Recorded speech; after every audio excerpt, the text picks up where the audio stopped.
We are live.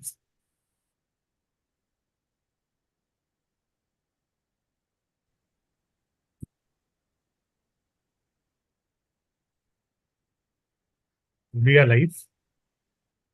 So, Good evening, everyone. Good evening, everyone.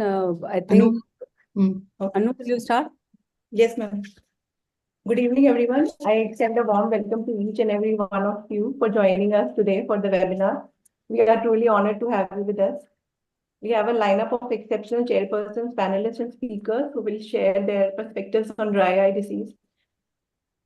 So today's webinar promises to be insightful and engaging. I extend a heartfelt welcome to our esteemed chairpersons for graciously accepting the responsibility of steering the discussions today. We are privileged to have you grace the virtual stage. I would like to welcome Dr. Samar Basak, Sir, Director, Disha Eye Hospital, Head of the Department Cornea, Medical Director, President, All India Ophthalmological Society, Dr. Namrata Sharma, ma'am, Professor, Cornea, Cataract and Refractive Services, Dr. R.P. Center for Ophthalmic Sciences, and Chairman, Scientific Committee, All India Ophthalmological Society. Dr. Rishi Mohan, Cornea, Cataract and Glaucoma and Refractive Surgeon at the Center for Sight at MMIT. I welcome you all. Thank you. Thank you. I would request Dr. Samar Basak, the President of AIOS, to say a few words before we commence the program. Yeah, this is, thank you very much, Namrata, and thank you because of this common subject, and you are the organizer from AIS point of view. And as we are discussing that every day, all comprehensive ophthalmologists should learn dry eye diseases so that we get less dry eye patient. Because when a dry eye patient comes to you, we do not like to see those patients. So it is the time to share those patients among all, because we know that dry eye diseases has increased tremendously in current years, post-COVID, especially, and evaporative dry eye is, now it is almost 50 or 60% of the patients. So, and the molecules has changed since 2000, then DUSE 1, then DUSE 2, and then the recent other things, immunosuppressions. So there are a lot of opportunity to treat them. At the same time, it is a great burden for us. For all cornea people, especially, we get the patients at the late stage of the disease when probably sometimes we cannot do anything. So with this, so it is a great knowledge. All the brilliant speakers are there. We shared our thoughts earlier in many forums, and they will deliver the current views to solve these day-to-day problems. So what do you, Namrata? Thank you so much, sir. Thank you for being with us today. And I'm sure we would have many insightful messages as far as the dry eye is concerned, which has always remained an enigma which is unsolved. And I would request Dr. Sharon to please please introduce the first speaker, and we'll begin the scientific deliberations. Thank you, Dr. Namrata ma'am. I would like to welcome our very esteemed panelists for the evening, whose perspectives and experience are also going to add a lot of value as we explore the intricacies of dry eye. Our first panelist is Dr. Paras Mehta, who's a senior ophthalmologist and cornea specialist and head of Sameep Eye Hospital and Cornea Center at Vadodara. We also have Dr. Somshila Murthy, who is a senior ophthalmologist, cornea, uveitis, and ocular pathology specialist, and the medical director at the Shantilal Sangvi Eye Institute, Mumbai. And we have Dr. Rishi Swaroop, who is also a very senior and experienced cornea surgeon and heads the Swaroop Eye Center at Hyderabad. We are privileged to have all of them. And of course, we have a great lineup of speakers for the evening. And we extend our deepest gratitude to all of them who have joined us to share the knowledge and experience. Before we start the presentations, we want to remind everyone about it being a very interactive meeting. So throughout, if you have any questions, please use the chat feature and interact so that we can help clear all the queries. So without a further delay, let's dive into the dry eye disease, the Enigma solved. And our first speaker for the evening is Dr. Sayan Basu, who is the Professor D. Balasubramaniam Chair of Eye Research and the Director of Professor Brian Holden Eye Research Center and Director of Center of Ocular Regeneration at LV Prasad Eye Institute, Hyderabad. He's a clinician scientist and, of course, a key opinion leader in the field of cornea and ocular surface. Over to you, Dr. Sayan. Thank you, Sharon, so much for the kind introduction. Thank you, Dr. Namrata, for the invitation and for AIOS for putting this together. So I'll quickly share my slides and get started. I'm going to talk very briefly on the approach to dry eye disease, and then we can have questions after that. So this is the algorithm that I use, and we at LV Prasad Eye Institute use to approach patients with suspected dry eye disease. So if you don't pay attention to any of the other slides that I'm going to present, this is the only one I think that is important and you can take home. So I call this the consider, confirm, categorize, characterize, and care algorithm. So you start off with, when do you think about patients with dry eye? So either the patient comes in with a complaint or is referred to you if you're a cornea specialist or an ocular surface specialist, or sometimes your retina or your glaucoma colleague will just send that patient over, see if the patient has dry eye because the patient is complaining. Or in, when you're doing a preoperative evaluation, when you're about to do cataract and refractive surgery, because here, of course, the margin of error is small, particularly if you're doing premium cataract surgery. And typically, these are patients who complain of dryness. They'll say that eyes feel dry, or there's burning sensation, or foreign body sensation, irritation, grittiness.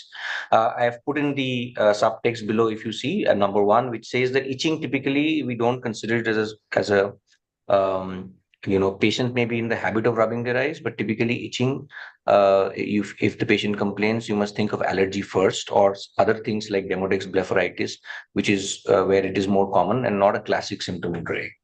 How do you confirm? Confirmation, and I'll come to this in detail a little bit more, is essentially clinical. So you have symptoms and you also see some signs. So typically patients who have manifest dry eye disease will also have some amount of corneal fluorescence staining, and they will have a low breakup time. They may or may not have low Schirmer's, and I will discuss this in my next few slides. And a combination of these symptoms and signs will typically tell you that this is dry eye. If you do not have this combination, which means that you have only symptoms, but you don't have signs, then you should think of neuropathic causes. If you have only signs, but no symptoms, then you should think of neurotrophic causes. Okay, this is very important. So a patient with a neurotrophic cornea will have a lot of staining, but the patient will not complain of any sign. This is not dry eye, this is neurotrophic keratitis. A patient who has a lot of pain or other symptoms, but does not show any signs in terms of low breakup time or corneal staining, essentially has neuropathic condition. One of the common neuropathic conditions which resembles dry eye is called allodynia. So patients will often have cutaneous neuropathic pain or cutaneous allodynia. They'll complain of pain around the eye, especially on the skin on the eye, sometimes on exposure to wind or on moving the eye. They do not have dry eye, they have allodynia, which needs to be treated by a neurologist. So the next thing you do is categorize, which is basically you find out what is the gland which is primarily responsible. Is it the lacrimal gland, and does the patient have any signs of aqueous deficiency, or are these a manifestation of meibomian gland dysfunction, which is obviously more common. But if you diagnose the patient with evaporative dry eye, remember that meibomian gland dysfunction is not the only cause of evaporative dry eye. It can also be because of exposure. So do check for closure. Some of these patients may have lag of thalamus. Also ask for the history of nocturnal lag of thalamus, which they may not have noticed, and also examine the conjunctiva for signs of cicatrization, because they may have those things. So examination of the lids and the conjunctiva are important. We also we can examine the palpebral lobe, the lacrimal gland, to differentiate between aqueous deficiency and meibomian gland dysfunction. I'll come to this briefly. And once you have made this categorization, whether the patient they can be overlap, there often is overlap, but primarily has aqueous deficiency or evaporative, then you can treat based on the cause. So if the patient has aqueous deficiency, then you think of whether the patient has Sjogren's or cicatrizing. Sjogren's is most common, cicatrizing conjunctivitis is less common. Then you find the cause and treat. most patients with Sjogren's will need immunosuppressive therapy from the rheumatologist because they may have either primary or secondary Sjogren's, which has other systemic manifestations. Those who have evaporative dry eye, it's primarily because of meibomian gland dysfunction, which is often related to screen time, but it may also be related to exposure, which you must rule out. All right. So if you really want to get a more, lot of practical advice on how to manage these conditions, I think AIOS and IGO did a fantastic job last year of publishing this dry eye special issue, which is the April issue of IGO in 2023. It has, I think, a fantastic collection of articles which are very practical. It talks about a lot of translational research, but a lot of clinical. The 3 articles that I would particularly recommend are these 3: the preferred practice pattern guidelines on aqueous deficient dry eye, on evaporative dry eye, also on the role of topical and systemic immunosuppression in dry eye disease. All right. So how, when I talked about signs, a common question that I'm asked is, what diagnostic equipment do general ophthalmologists require to diagnose dry eye? It doesn't matter if you're a general ophthalmologist or a cornea specialist. The only thing that you need to diagnose dry eye is a fluorescein strip. Okay, there is no other expensive or sophisticated paraphernalia that is required. That is only required in certain exceptional cases, or typically in non-responding cases, you might want to go for additional investigations. And we at LVPI or other academic institution use these for research. So if the patient has symptoms, if the patient has corneal fluorescence staining and has a low breakup time, then the patient has dry eye. These are the 3 basic tests. So the fluorescence strip is used for fluorescence staining as well as for the breakup time. If you can also do the breakup time using non-invasive techniques, but it's not mandatory. So you need nothing more than this. So why do I say only breakup time and not Schirmer's? Because if the Schirmer's is low, the breakup time is also low. Okay. And the breakup time is also low if the Schirmer's is normal, but the patient has evaporative dry eye. So the breakup time is much more sensitive for dry eye than Schirmer's. Schirmer's, the results are much more variable. If you don't do it in the right way, you can get variable results, and therefore it's not as dependent.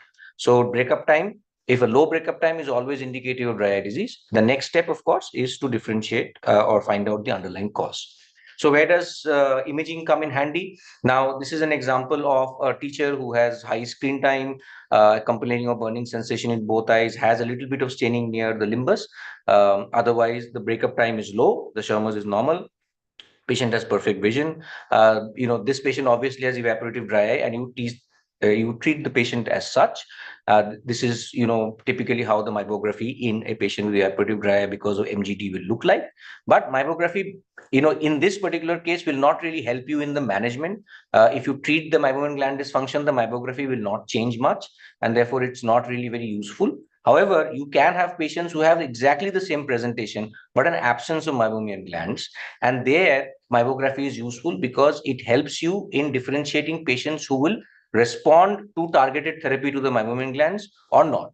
So if you are, for example, prescribing or treating this patient with LipiFlow or IPL or Thermoflow or Mevoflow or any of these things, they will not respond to that therapy because the meibomian glands are gone. And it will be very frustrating for you, and the patient will be after your life. So this is where it comes in. Again, for meibography, no specialized equipment is required. If you have an autorefractor which has an infrared camera, you can do the meibography with that. There is nothing special about the meibography devices in more expensive dry eye equipment. So meibomian gland dysfunction is the most common cause of evaporative dry eye disease, as Dr. Samar Prasad mentioned. You know what to do in these cases: lubrication, blinking brakes, warm compresses, lid massage, rule out exposure. Before you advise these therapies, make sure the meibomian glands are present. And the conditions in which these glands are absent are those usually young females who are on some kind of hormonal therapy. This may be because of treatment for PCOD or for acne in young females. And for middle-aged females, it may be because of hormone replacement therapy. So that needs to be ruled out. I talked about the palpebral lobe of the lacrimal gland, which can be tested also using a fluorescence strip. Again, no fancy equipment required. You can just take an undiluted strip, touch it on the palpebral lobe of the lacrimal gland, see the egress of the aqueous component of the tear film, and you can very easily make out if the lacrimal gland is functioning normally or not. As soon as you touch it, you see these points lighten up. If this is very slow, or the number of points usually between 3 and 5 are less, then you know that the patient has aqueous deficiency. So only caveat here is don't use topical anesthesia to do this test, because topical anesthesia itself reduces the reflex secretion from this gland. It is very useful in differentiating evaporative from aqueous deficient dry eye. Evaporative dry eye, the meibomian gland, in meibomian gland disease and evaporative dry eye, the lacrimal gland function is just like normal, and there is very rapid and brisk flow. Whereas in Sjogren's syndrome or cicatrizing conjunctivitis, which cause aqueous deficiency, the flow is very slow, the number of openings are less, and it's very easy to make this distinction.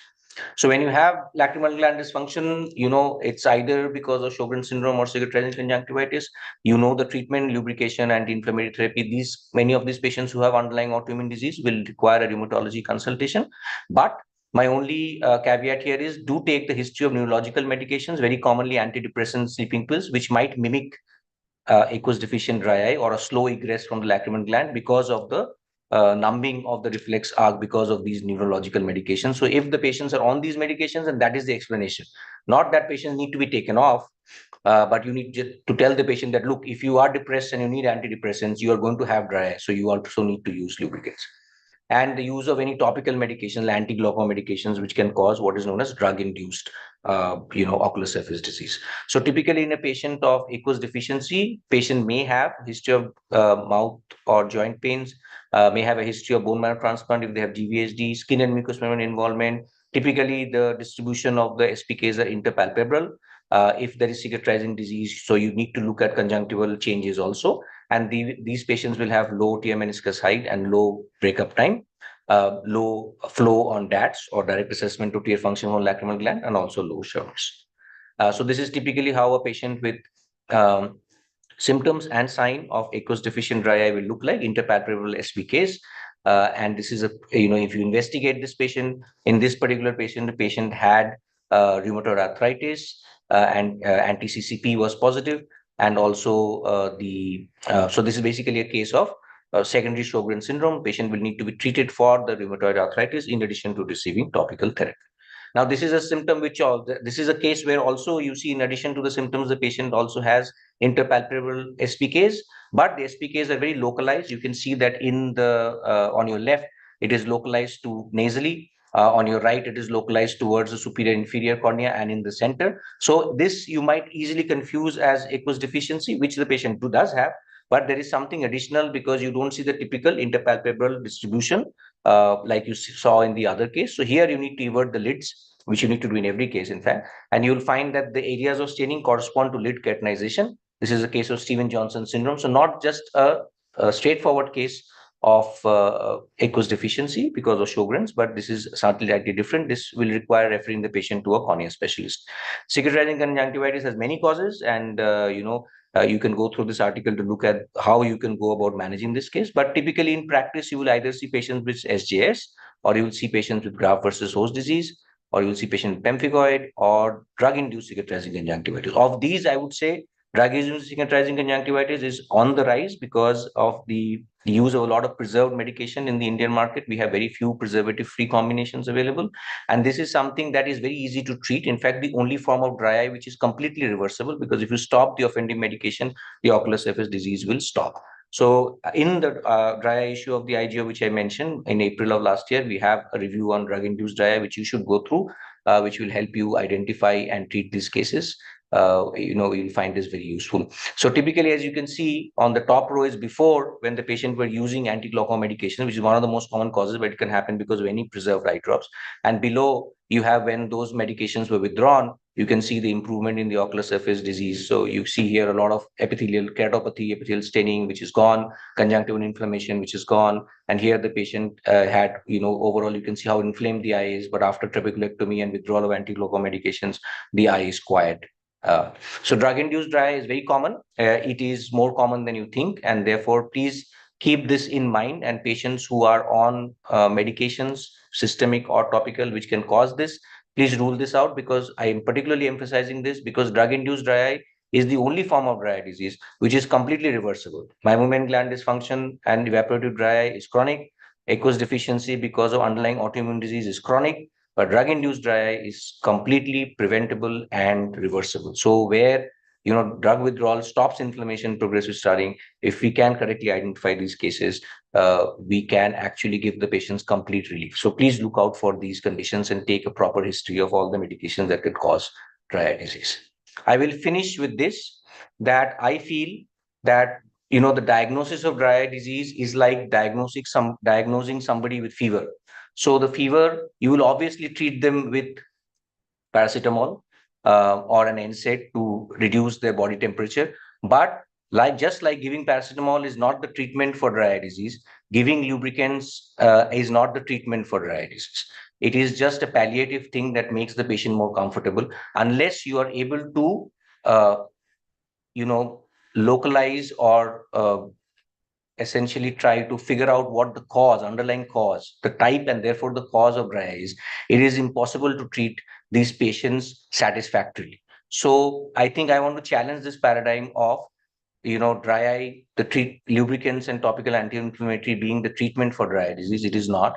It is like giving paracetamol to a patient with fever. You need to understand why the patient has fever and therefore treat the underlying cause. And if you take this approach of trying to figure out if the patient has dry eye, what kind of dry eye the patient has, what is causing the dry eye, and therefore give the patient palliative treatment in addition to treatment to the cause, then and only then will you be able to really in a very comprehensive way able to address the patient's suffering and their symptoms. So treat the patient, treat the symptoms, collaborate with colleagues. You will need to collaborate with the rheumatologist if you're treating dry eye patients. But in general, try to figure out what is the type of dry eye and the cause, and try to treat the cause in addition to just treating the symptoms.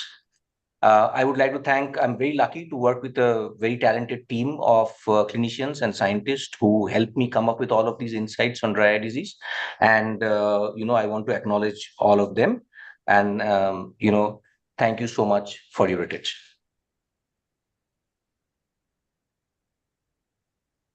Thank you, Dr. San, for an excellent talk where you very comprehensively showed us all the possible reasons for a person to present with dry eye and its possible masquerades. A very sort of a basic question to our panelists for the evening. There are a lot of tests that are done for dry eye. What, in your opinion, is the correct order to do these tests, whether it's the diagnostic tests or the basic tests that we have? Dr. Paras?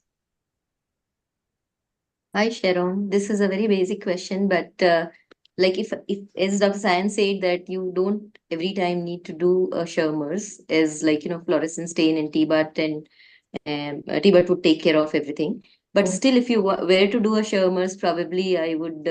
In fact, before that, I would look at lower tier meniscus and corneal reflex, followed by other signs on the cornea, and then I would switch over to probably Schirmer's if I were to do a Schirmer's, and then the staining part of it. So that would be my order. And if you are suspecting the other elements, then maybe probably you can check the meibomian glands with infrared light. And Dr. Rishi, if you could shed some light on, now that we have options for doing a non-invasive breakup time, is there any reason to prefer one over the other, or it doesn't matter because they're not always interchangeable? A fluorescein tear breakup time and a non-invasive breakup time. So I think that there's really no major advantage of a non-invasive breakup time except that it's non-invasive. And I don't feel that the fluorescein staining is such an invasive thing to start with. So I feel that we should we should just stick to that, because that becomes like one standard thing which we can do on every patient. Almost every patient who's having a slit lamp examination, you will stain before you do an applanation. So before you do that, you might as well just check for any staining and finish your T-Butt, and then go ahead and do anything else you need to do on the cornea, like an applanation. Yes, and as we all agree, staining is such an important part of the evaluation in general. So anyway, we're going to put in the fluorescein stain. So great. Dr. Anu, shall we move to the next speaker? I would like to. So I have a question to Shayan. So Yes, sir, please. Shayan has actually omitted the rose Bengal stain. So what is the status of rose Bengal stain in your opinion?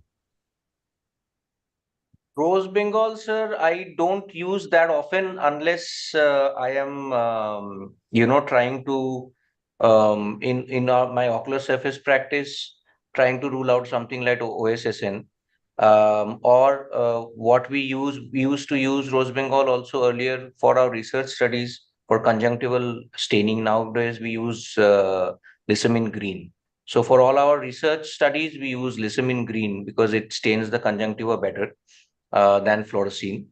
We don't really use Rose Bengal that much. So I really don't know what the clinical, other than, where we have to rule out OSSN and we are using that to just to demonstrate the presence of keratin, which Rose Bengal stains very well. In my routine dry eye practice, I don't really use Rose Bengal. How about lissamine green?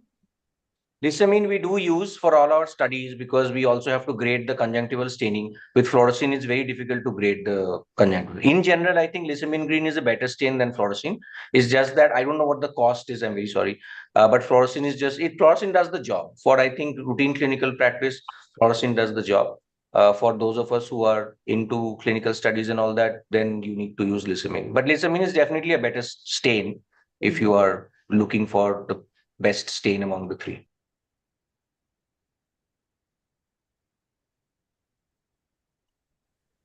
We can move to the next talk. Yes. I'd like to invite our next speaker, Dr. Himanshu Matalia, Medical Superintendent and Senior Consultant in Cornea Refractive Surgery and Ocular Surface Services, Narayan Nethralaya. He also heads the Stem Cell Research Laboratory of Narayan Nethralaya. Over to you, sir. You and am I audible? Yes. Yes. Yes, Himanshu. And thank you, AIOS. Thank you, Dr. Namrata, for having this wonderful webinar and wonderful evening. So my job is to talk about 10 things which we commonly do wrong, or we commit mistake while treating the dry or diagnosing the dry. Few of them Sayan has already touched up, so it will be sort of a re-emphasis on that. So starting from the first mistake, that's the classification of dry, whether it's dews, where we classify the dry into aqueous deficient and evapotable or mixed dry eye, or whether it's Asia dry classification, dry disease classification by Asia Dry Society. They diagnose into aqueous, increase evaporation, and decrease wettability. All these things, whatever you see, are we actually classifying disease based on the root cause or its effect? The answer is simple. It's effect. We are not looking at the root cause. When we talk about dry eye, do you think all the dry eyes are same? Whether somebody who has a dry eye with rheumatoid arthritis, what San was showing, versus somebody who has dry eye with, say, simple MGD. Do you think the dry eye is same in both of them? Well, of course, we know they are not same. It cannot be same because we are not looking at the root cause. Treating the root cause is absolutely must. Dry eye is an umbrella, and no two dry eye, what we are discussing such kind of thing, they are not same disease. They are two different disease altogether. So when we are looking at sign of dry eye, which we are looking at here in most of our diagnostic, it's sign of damage. It's already damaged, and then we tell patients, sorry, we can't do much because it's already damaged and it's irreversible. So it's very important to find out what are the root causes and treat the root causes. Some of these dry eye, which are inflammatory dry eye, which we know that bone marrow transplant, autoimmune disease, RA, and all other things, where there is significant inflammation, we must start anti-inflammatory much earlier than waiting for the damage to occur. So it's very important to make sure that we treat the root cause and not the effect. The mistake number 2, that's something which Sayan touched up, that Schirmer's test without anesthesia, that too, which commonly people use it. Interestingly, if you look at the DUE's guideline for diagnostic test, the Schirmer's does not reflect here anywhere. The most important test which I love, which is fluorescent staining, whether it's staining the surface. And please remember, fluorescent staining without yellow filter, it does not tell you the entire story. Use yellow filter, which gives you the amazing thing which you normally would miss out on any other staining. So fluorescent staining, whether it's for TBUT or whether it's for staining, or even something interesting which it tells you, like your partial blinks. So when you're looking at somebody who is sitting in front of you on slit lamp, if you see these tide lines, which you can see in the central video, you can possibly see that the previous blink would have stopped somewhere where that means that was an incomplete blink, or whether it's a leg of thymus, which you can see while seeing the patient on slit lamp. So doing all such kind of thing does not take much time. Along with this thing, the Asia Dry Society also showed us very interesting thing about fluorescent breakup patterns. So different patterns can have a different leaning towards the diagnosis, though it may not be absolute, but it's certainly nice to look at the pattern of these fluorescents. So looking at the fluorescent stain itself tells you a lot of story about the dry eye. The mistake number 3, that's the frequency of lubricant drop. I don't know why ophthalmologists got stuck to this 4 times a day lubrication drop, which does not have any scientific logic there. Remember, there's something called ocular surface resident time. That's the amount of time a drop can stay on the ocular surface. Now, that depends on many things, from the rheological property to the blink rate, to the temperature, TFM clearance, pH, adsorption, evaporation rate, many things. Interestingly, long back from the group of A.J. Brown, Anthony Brown's group in 92, they did a wonderful study on ocular surface resident time. And when they looked at direct and indirect methods, fluorophotometry and gamma scintigraphy, they found out that the half-life of thickest lubricant available at that time, 0.2 sodium hyaluronate, was somewhere around 5.5 minutes. So even if you double it as a full life, 11 minutes, which does not occur, and you look at HPMC, their life is 44 seconds, not even a minute. So if you think about all such kind of thing, when you are giving a patient lubricant for 4 times in a day, in a waking hour of 17 hours, if they sleep for 7 hours, do you think it's enough for them? Of course not. Any lubricant which is given 4 times or less is more psychological. So ask them to use more rather than giving them a schedule. Tell them use it more when you need it more. So if during the hours when they need it more, possibly they should use it more. The mistake number 4, which is benzalkonium chloride. We love to hate this villain, and which is absolutely justified, that benzalkonium chloride is not the best preservative. But hey, you know that benzalkonium chloride in a normal case, when the TFM turnover is relatively normal, in 30 seconds, it gets diluted by 8-fold, and within 3 minutes, it's diluted by 36-fold, which hardly existing anything. However, when there are cases which already has surface toxicity, where there are multiple eye drops given or punctum occlusion, anything like that, of course, we would avoid that. But please do not worry. It's not as bad as we think. Mistake number 5, all lubricants must have all electrolytes. Now, when the company people come, they keep telling us about sodium, which is absolutely important for the osmolarity, potassium, which is needed for the goblet cell, bicarbonate, which is needed for the preservation of corneal epithelium. Some of these things, like you look at the bicarbonate, which is highly unstable. In a multi-dose vial, when it's open, the bicarbonate does not stay there stable as the bicarbonate. It dissipates as carbon dioxide. Interestingly, one more example, like sodium. When sodium is combined with the carbomer, in fact, it becomes much worse. It reduces carbomer viscosity significantly. So just to add an isotonic solution along with the carbomer is not actually good. So adding everything together in one particular formulation is not best thing always. Mistake number 6. Higher viscosity, better the lubricant. Now, we don't have enough time to discuss about this particular thing, but we have thrown all these agents. And in fact, we are only spoken about viscoelastic agent in lubricant, and all the companies will tell you this is CMC, this is PVA, and whatever this thing.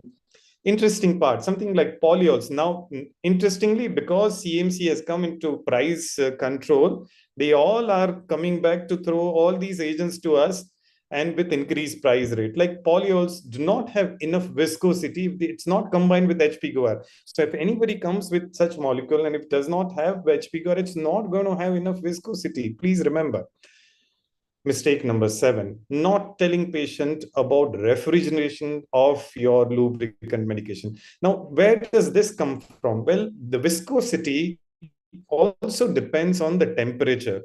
increase in the temperature reduces the viscosity significantly.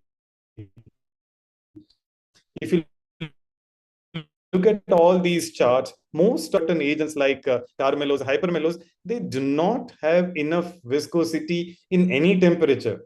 So remember, simple thing like refrigerating the lubricant drop itself would maintain the viscosity. But how often we stress on this thing? We forget about the viscosity part of it. So please advise in Asian climate to refrigerate these lubricants. Mistake number 8. When we combine the medications like Cysteine Ultra or any similar medication with any other medication which is acidic, like say aminoglycoside, cyclopentolate, what happens is the HP-GUAR, which comes into contact with an acidic pH, turns into actually liquid. It does not have viscosity. HP-GUAR is viscous when it's alkaline pH. So effectively, when you have co-use medications, something like cyclopentolate, something like antibiotics, effectively your ocular surface is acidic and their HP-GUAR would not have the viscosity, and effectively your lubricant drop would not work that. So typically, where does it happen? Well, it happens in microbial keratitis kind of cases. Now there, you don't want to give lubrication which is HP-GUAR based lubricants and which would actually not help. Mistake number 9, which is what Sayan also touched up upon, which is like MGD. Do you treat with LipiFlow warm compressed lid massage? Of course, we know that LipiFlow and warm compressed lid massage are the baseline of the treatment, but the meibography is something which is absolutely important. As Sayan was talking about, meibographers are plenty available. They're not very expensive, but if you do not have it, even for last almost a couple of decades, I used to use my simple, humble auto-refractometer as meibographer, and it absolutely works. The reason behind needing meibography is that when we do see an MGD case, we ask them to look for warm compressed lid massage and any treatment like say meibothermoflow or any meibomian gland expression. But when we do a meibography using any device, if the meibomian glands are present, we surely go ahead and do it. But if meibomian glands are absent, well, it's not going to work. And in such kind of cases, you might have to replace the lipid component. Not many components, not many lubricants are available with lipid component, but fortunately, few brands are there. And if nothing is there, we may have to resort to an ointment base. That also not many of them are available with us. Coming to the last part, where the mistake is we blindly follow that punctum plugs do not work. Interestingly, there's enough evidence out there which shows that punctum plugs do work, whether it's in terms of symptoms, in terms of sign, in terms of stability of TFM, it does have a better role. The more important part is sizing. The sizing of the punctum plug, if we do not do, we will end up dislodging punctum, either extruding out or it can dislodge inside. Sizing is not very difficult. All we need is punctum sizer, and which are plenty of them available in our market also. One such punctum sizer which I use, which has the punctum, which has the different sizer of probe diameter on both sides. One side is 0.8 millimeter. Now, with 0.8 millimeter goes easily into the punctum. That means punctum is very wide. You need a large diameter punctum plug. If 0.6, which is on the other side, if we try to put, and if 0.6 does not go inside, it's a small puncta. You need to use small punctum plug there.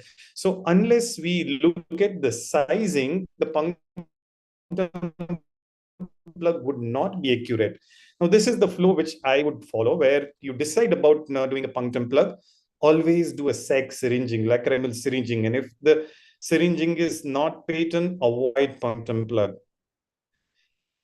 If the syringing is normal if you can surely try available, they are fine, and if patient is able to tolerate it, well, then you have a choice to either use an extended and temporary plug, which can work for almost 3 to 4 months time, and which is quite cost effective. We can use that, or we can use a permanent plug. If the person has significant dry eye and comorbidities like rheumatoid arthritis, we can go for punctum cautery also, and it reduces the aqueous egress and certainly works very well. Thank you very much.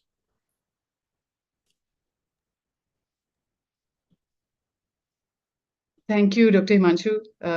Very, very comprehensive and entertaining talk at the same time.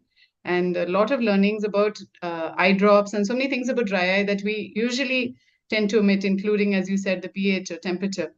So this is a question for you or any of our panelists who are here.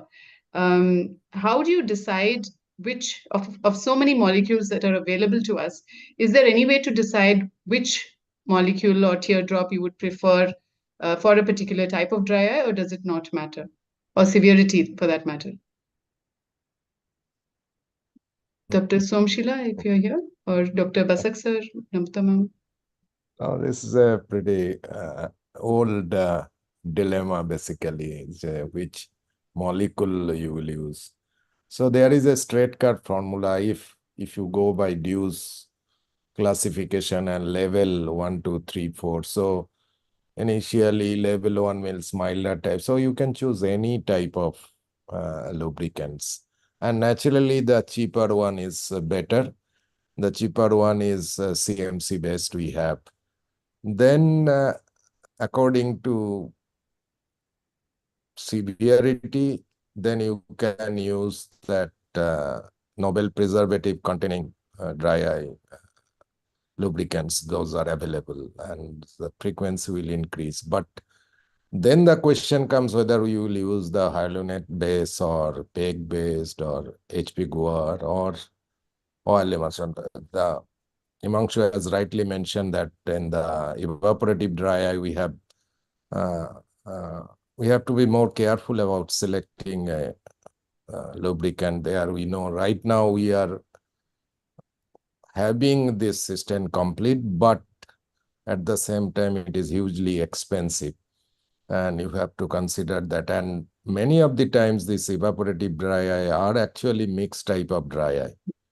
So frequency wise, that is again that contains polyquads, and polyquad you cannot, I mean, it is preferable not to use more than 6 times a day. So you have to combination of like CMC and systemic. And gel form is important for night application or the patient and severe kind of dry eye. Those are very important. But one thing I have noticed, and I'm practicing for a long time, that I always tell the patient that you keep all the lubricants in the fridge refrigerator in the lid, and it actually gives the better feeling.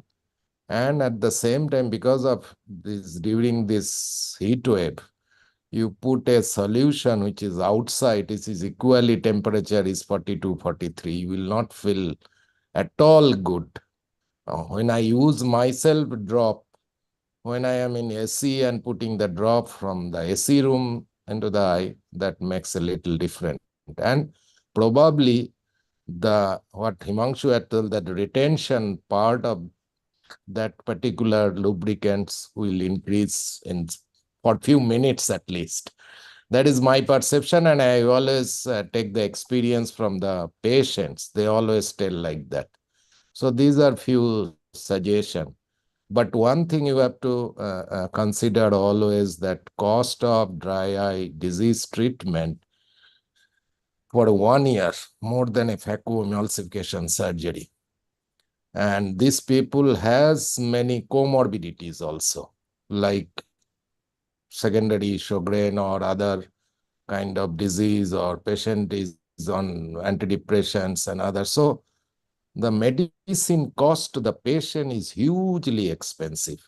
So dry eye disease is an expensive disease, and that you have to consider. So considering all these facts, So it is not that the disease itself is one side, and the patients and his ability to pay for dry eye disease treatment is also very, very. We write System Complete. Patient can afford only for 3-4 months only. Then he stopped. He goes back to other hospital and other consultant. They start with again CMC, etc., etc. Thank you, sir. That was very beautifully put, both from the scientific point of view, and it's very important we understand the patient's point of view as well. If we have no further questions, our next speaker for this evening is none other than Dr. Namrata Sharma, who has very kindly helped us organize this webinar. She is the Professor of Cornea, Cataract and Refractive Center at RP Center for Ophthalmic Sciences, AIOS, New Delhi. And today she'll be speaking to us about the dual polymer advantage in the management of dry eyes. Over to you, ma'am. Thank you so much, Sharon, for that kind introduction. And I am going to be speaking to you about dual polymer advantage in the management of dry eye. Dr. Basak sir very nicely summarized as to how we have to go about giving these medications and what is the algorithm of the way we give these medications. So there are no financial interests to disclose, but as has been mentioned, that dry eye disease, there are a lot of people affected by it, and it impacts the quality of the life on those affected, and it is a huge economic burden as well for the patient. So 1 in 4 patients attending the ophthalmic clinics would report dry eye symptoms, and the prevalence of dry eye disease is high and ranges from 5 to 33% of the adult population worldwide. And there have been studies which have been done in India from our center as well as from LBPI, where the incidence is reported to be 16,482 per million population. The dry eye is seen. So this has been talked about, the various tests. Mandatory, of course, are fluorescein staining and tear breakup time, as well as Schirmer or any form of mammography that may be done. But there are other tests also which may be done more for research purposes rather than for diagnostic and therapeutic purposes. So this is the dues to recommendation and guidelines which have been given at step 1, step 2, step 3, and step 4, depending upon the severity of the dry eye. And it is important that the step 1 itself starts with the ocular lubricants which are available and which are there and which are of various types. The lubricants remain the mainstay therapy for dry eye disease, although it has been very much emphasized that one should try to get at the root cause. But lubricants, fortunately or unfortunately, remain the mainstay therapy for dry eye disease and the first line of treatment, mainly because that is something which is available, and also mainly because that is something which is palliative. Now, which tear substitute to use? This is always a question. So in general, the algorithm is that for mild dry eye, you would use a 0.5% CMC or 0.3% HPMC or Carbomere. For moderate, you would use polyols with or without gelling agents. For severe, 1% CMC or hyaluronic acid with osmoprotectants. Now, when it doesn't get treated even by this, then I tend to combine 2 different tear substitutes from 2 different categories. And then, of course, one has to go totally preservative-free, like Sir said, especially when the frequency becomes more than 4 to 6 times a day, and ointments and gels are required to cover the nighttime.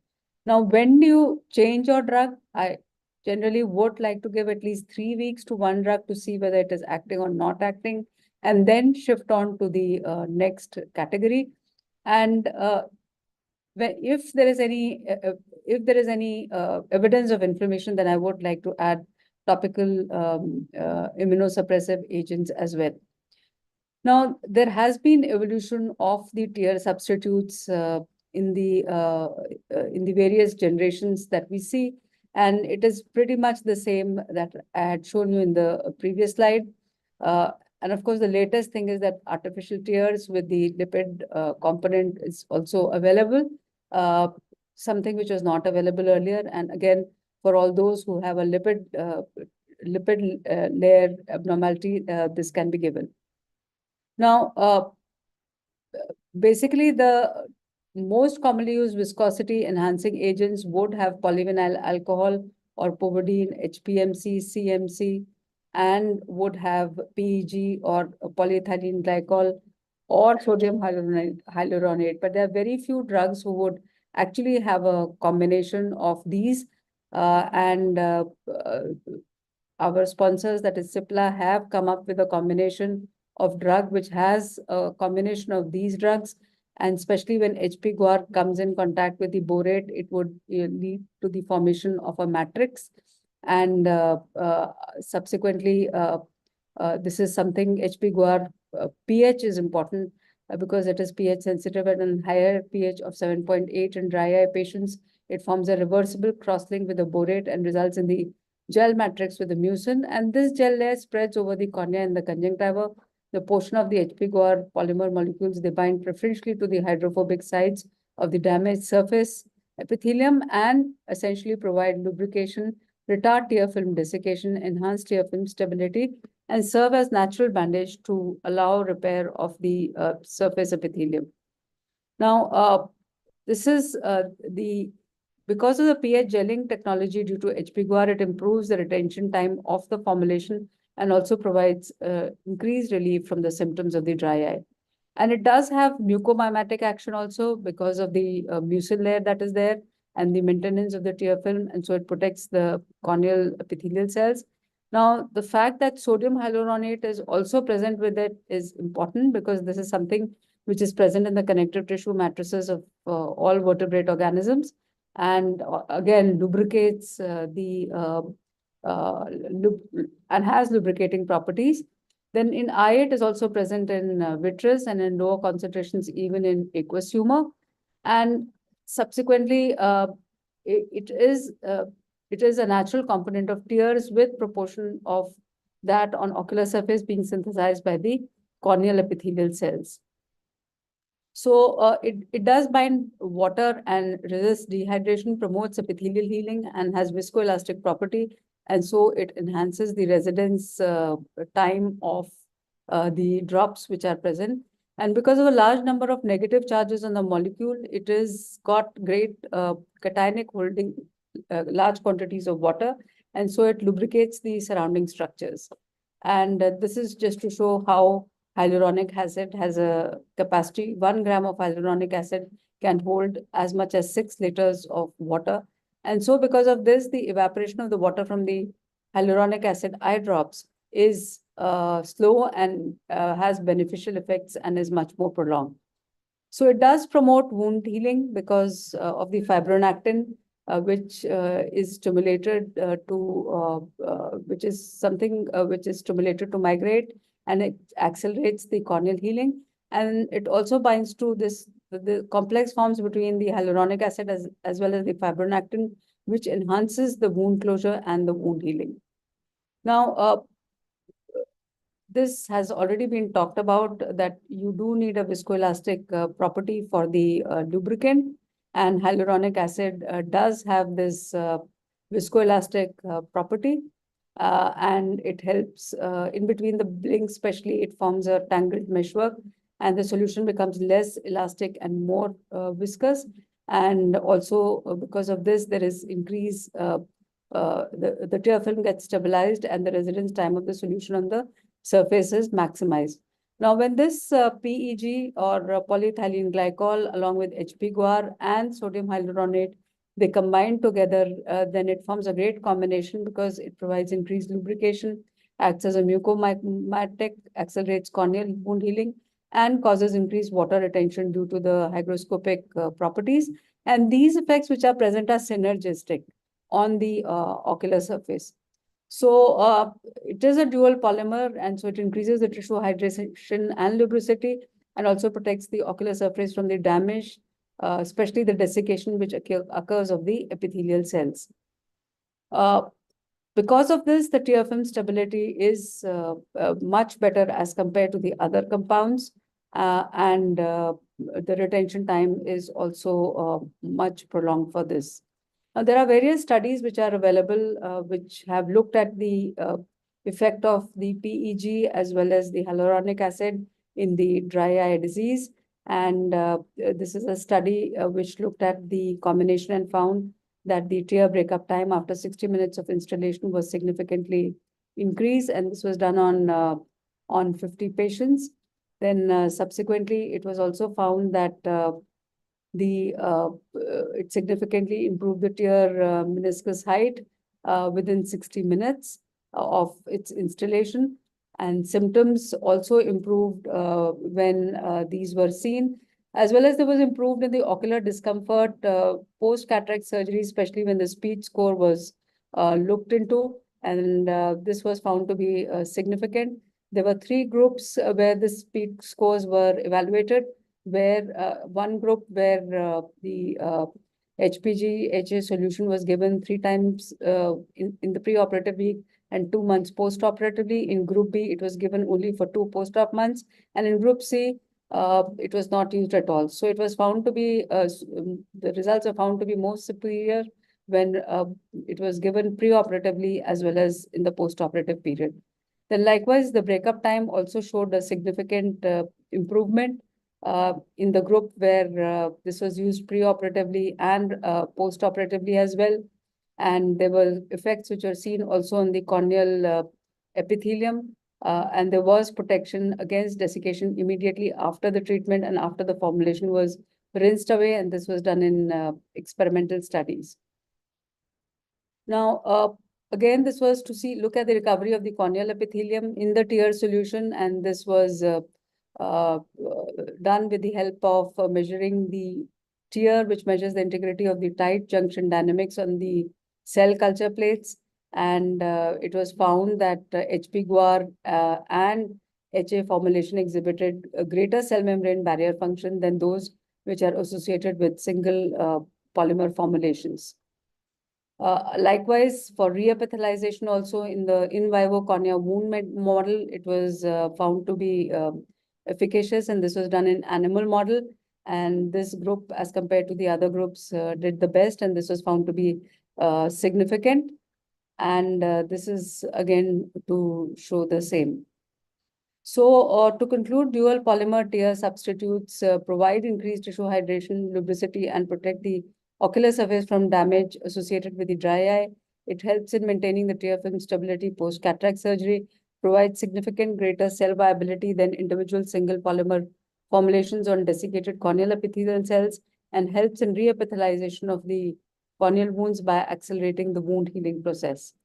And this is the whole set of the dry eye portfolio from Cipla, the sponsors for this webinar, where they have all the range right from the CMC, the HPMC, the sodium hyaluronate eye drops, and the most recently the Flow Gel Hydra, which has both the polymers, that is sodium hyaluronate, as well as the polyethylene glycol. So thank you very much for your kind attention. Thank you, Dr. Namrata ma'am, for that lovely talk, and a very interesting new molecule, which probably will have a lot of advantages and uses across. So one quick question to you or any of our esteemed panelists today. Of course, we are seeing now that obviously with a molecule which is dual, it can be used across different types of dry eye. What do you think would there be any use for conditions like recurrent corneal erosions or persistent epithelial defects where we need lubricants which will stay longer on the surface or have a dual action? Do you think it can also have some effect there? So I think it would have effect there also, although there are no studies and people have not actually evaluated the role of the dual polymer on recurrent corneal erosions as well as persistent epithelial defects. Both of them are very difficult to treat and very difficult to tackle. So I think it remains to be seen, but I think we do need to do studies on with this polymer on those indications to see how it is going to work. Great. Any comments from our panelist, Dr. Somshila, if you'd like to add anything regarding these drops or where you think they would have a good use?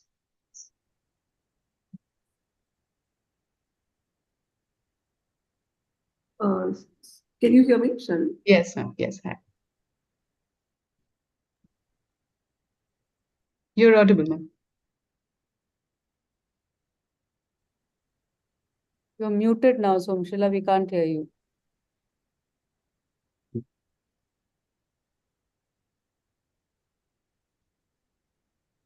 Somshila, we can't hear you.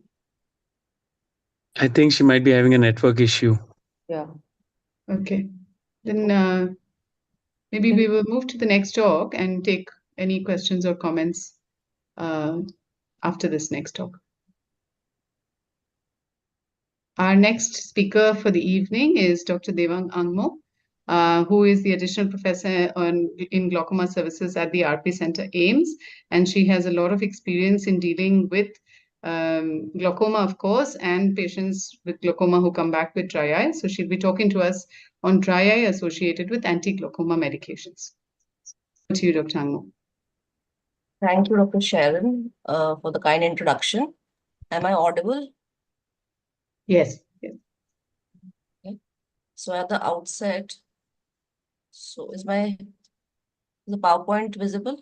Yes, Dr. Yeah. Can you make it in full screen? Yeah, I've made it on the PowerPoint mode. It's visible, please. So yeah, at the outset, I would like to thank AIOS and Professor Namrata ma'am for giving me this opportunity. So I would be speaking of AIOS associated with anti-glaucoma medications.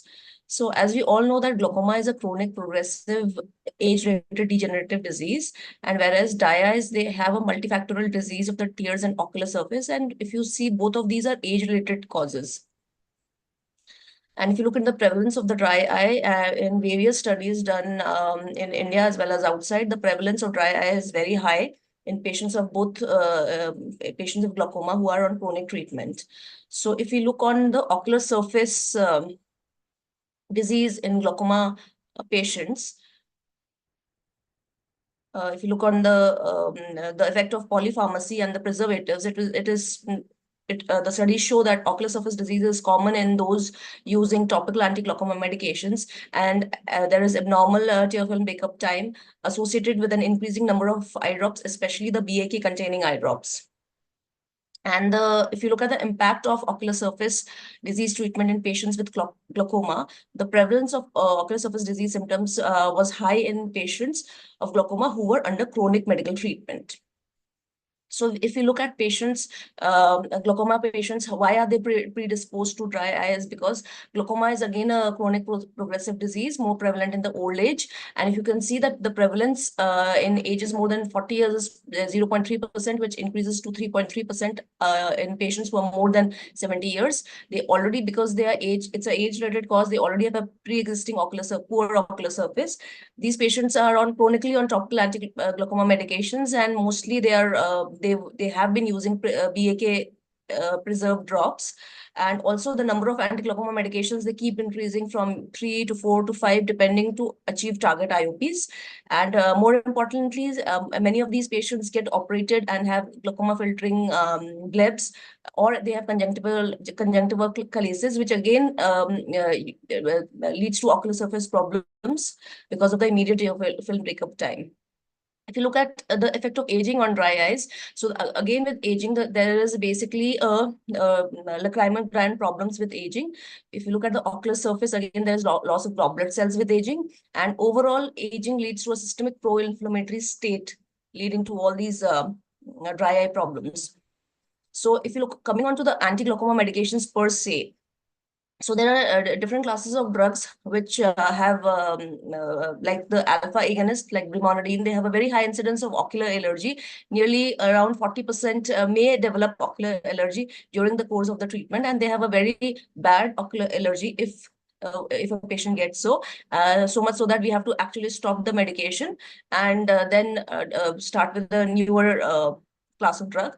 The prostaglandin analogs, they cause obstructive meibomian gland dysfunction, but this is usually seen chronically when the drug has been used over a couple of years. And beta blockers, they not only reduce the basal tear turnover rate of the lacrimal gland, they reduce the basal and reflective tear secretions and lead to xerotic alterations in the conjunctival epithelium per se. So if you look at the effect of these drugs, the drug per se, the chemical itself leads to these problems, and also the BAK, which is the preservative used, the number of daily drops, the more the number of drops, more the side effects, and the chronic duration of treatment. All these leads to disruption of the tear film and ocular surface, leading to loss of goblet cells, meibomian gland, and accessory lacrimal gland function, leading to disruption of the corneal epithelial and reduction in corneal sensation, and ultimately leading to disruption of the tear film and thinning of the mucus, aqueous, and lipid layers of the tear film. If you look at the effect of long-term anti-glaucoma eye drops on conjunctival structures, an in vivo confocal microscopy study, it has shown that there was a significantly decreased goblet cell density and increase in dendritic cell density. A study done from our center also done on ocular surface evaluation in eyes with chronic glaucoma on long-term topical therapy. We also noted that there was a long-term topical anti-glaucoma therapy associated with decreased subnasal layer density. So commonly used preservative, if we see, is BAK. So BAK is the villain because it is a detergent action. It has a detergent action and dissolves cell walls and cell membranes. And we have other BAK-free preservatives like polycotinium, sodium oxychlorocomplex, SOC, sodium perborate, borate, etc. So if we look onto BAK, so it is the most common preservative, and because it has a detergent effect, it disrupts ocular surface and alters the corneal sensitivity. It leads to destabilization of goblet cells, and also it induces squamous metaplasia.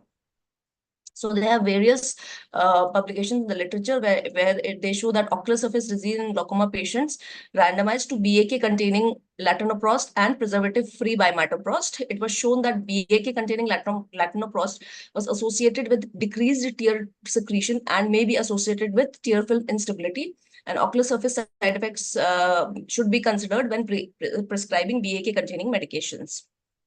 And if you look at another study to show the detrimental effect of preservatives in eyes of glaucoma patients on treatment, they showed an increased incidence of adverse events and have demonstrated that the preservatives reduce these side effects. So preservative-free anti-glaucoma drugs are clinically relevant or clinically beneficial for patients on long-term glaucoma therapy. So if we come on to the management approach, the main, if you look at is, first of all, is to minimize the effect of anti-glaucoma medications on the ocular surface. And second is, more importantly, is to recognize and then is to treat the ocular surface disease as at an early stage in the management course.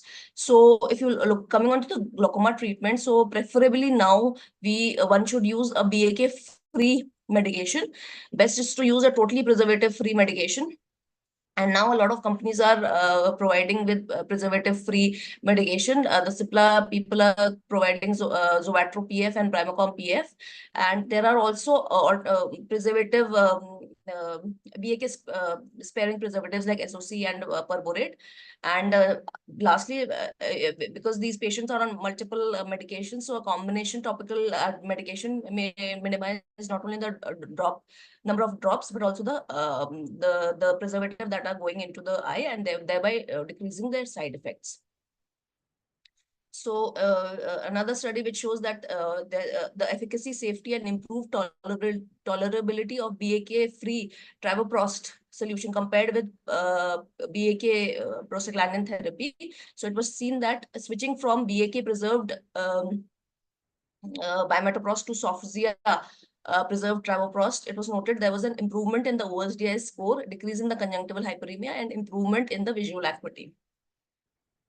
Similar studies which have been done on other drugs, they have shown that a switch from preserved prostaglandin timolol combinations to preservative-free latanoprost improved not only the tolerability and optimized IOP control, but also provides better adherence with greater chances of treatment success. And also another study where preservative-free tafluprost treatment leads to improved quality of life, increased patient satisfaction, and drop comfort. So preservative-free formulations of glaucoma medications have become more popular due to improvement in ocular surface irritation induced by BAK. And a study by Jonan et al. Found that the pain during drop instillation, foreign body sensation, burning was significantly decreased after using a preservative-free beta blocker in comparison to a BAK-preserved cartiolol. So our second prong of the management is to treat the ocular surface disease. So as various stalwarts have already spoken, where they have and has been discussed previously also, that preservative-free lubricants would be better in such eyes, and early intervention with ocular surface immune modulating such as cyclosporin or leftigras may also be helpful. And use of topical a study from our center has shown that use of topical cyclosporin for 6 months in chronic patients on chronic topical anti-glaucoma therapy, they showed a significant improvement in the subbasal nerve fiber layer and corneal sensitivity, and helps in reversing the adverse surface toxicity from preserved glaucoma medications. So this is a case wherein a 60-year-old patient with primary ankylosing glaucoma, right eye advanced, presented with the increased foreign body sensation and increased grittiness. And as we did the fluorescein breakup time, we can see that there was an immediate breakup and punctate epithelial staining. And on ocular surface analyzer, the NIBUT was definitely on the lower side. The lipid layer also was on the borderline side, and there was a meibomian gland loss much in the right eye, which was the advanced eye, and the patient was nearly on 3 or 4 topical medications in the right eye as compared to the left eye, which only on 1 anti-glaucoma medication. And on LipiView, we can show that the average lipid thickness layer was definitely much lower in the right eye as compared to the left eye, which was on only 1 medication. So after giving the appropriate treatment, stopping the drugs and shifting the patients to preservative-free drugs and putting the patients on lubricants, we can see that there was an improvement in the tear film breakup time. Alternative treatment modality is that in patients who are intolerant to glaucoma medications or have very severe ocular surface disease, there we have to, the medications can no more longer be given, and the patient either may undergo laser trabeculoplasty, or they have to undergo surgical intervention otherwise obviate the need of these medications. We have newer modalities that have come in, like in preservative-free, we have the Novelia drug delivery system. And in drugs like sustained release formulations, depot formulations like bimatoprost ocular insert, latanoprost and travoprost punctal pumps, and latanoprost eluting contact lenses. They are in the pipeline. So another drug which has come is the prospective randomized single-masked parallel study, which is studying the effect of preservative-free ophthalmic solution containing hyaluronic acid and taurine amino acid on the ocular surface of glaucoma patients under multiple long chronic anti-glaucoma medication therapy. And they had included 39 patients, and they noted a significant improvement in the tear film breakup time of 15% over baseline and increase in conjunctival globule cell density. And the addition of amino acids to the ocular surface lubrication seem to have an important component in the treatment of ocular surface disease related to glaucoma, as tau it is the most abundant amino acid in the tear film. So the take-home message is that the coexistence of glaucoma and ocular surface disease is an important consideration for patients and ophthalmologists. Shifting to BAK-free anti-glaucoma medication is recommended, and more importantly, a preservative-free for improving the ocular surface related quality of life in these patients. Use of combination eye drops to be encouraged, and more importantly, the early identification and timely management of ocular surface disease is necessary. And especially these glaucoma patients who are on chronic anti-glaucoma therapy, they should be taught, or they should be counseled about the drug installation, that a single drug to be instilled in the lower fornix, and wiping of the extra overflow drops, and punctal occlusion immediately after the anti-glaucoma drug medication. And as Dr. Sayan had mentioned, that these drugs, especially right now in the very summer temperature, these drugs need to be refrigerated, otherwise the viscosity of the drug may also alter. Thank you for the patient listening. Thank you very much, Dr. Devang, for a very, very comprehensive talk. I must say, during your talk, every time I was thinking of what possible questions to ask you, you seem to be answering it in the next slide. So that's wonderful. That's great. Question to you or any of our panelists. Dr. Somshila is here with us. Ma'am, if you could tell us that since we know that these medications can cause some toxicity to the surface or dry eye, is there any role of prophylactically starting the patients on any lubricating drops, or do we wait till they have any dry eye symptoms? And if so, any particular molecule is preferred, or do any of these molecules hamper or improve the AGM absorption? Is there anything like that? I think too many questions in one, but Thanks, Sharon. I just felt like, you were taking my exam or something. But jokes apart, no, this is a very important topic, actually. Thanks, Dr. Devang, for such a comprehensive coverage. And now I'm practicing in another place. So I guess I see a lot of patients who come in for just an eye examination and not just corneal cases. And quite a few patients seem to be on anti-glaucoma therapy where I'm practicing. And they come in with typical symptoms of irritation. They have some congestion. And for some reason, the drug they've started on is usually a single drug, which is a PG analog. So that's the first thing, that the recognition or the awareness that this medication is not really, it's not friendly to the surface at all. And ideally use anything else but this one. This is the wrong one to start with, if you can use some other medication. And apart from what Devang had covered so beautifully in her talk, she'd gone stepwise on how to change. If you have to use a particular drug, then what are the alternatives, like BAK-free medications available. Your question about should we use prophylactic lubricants, I would say no.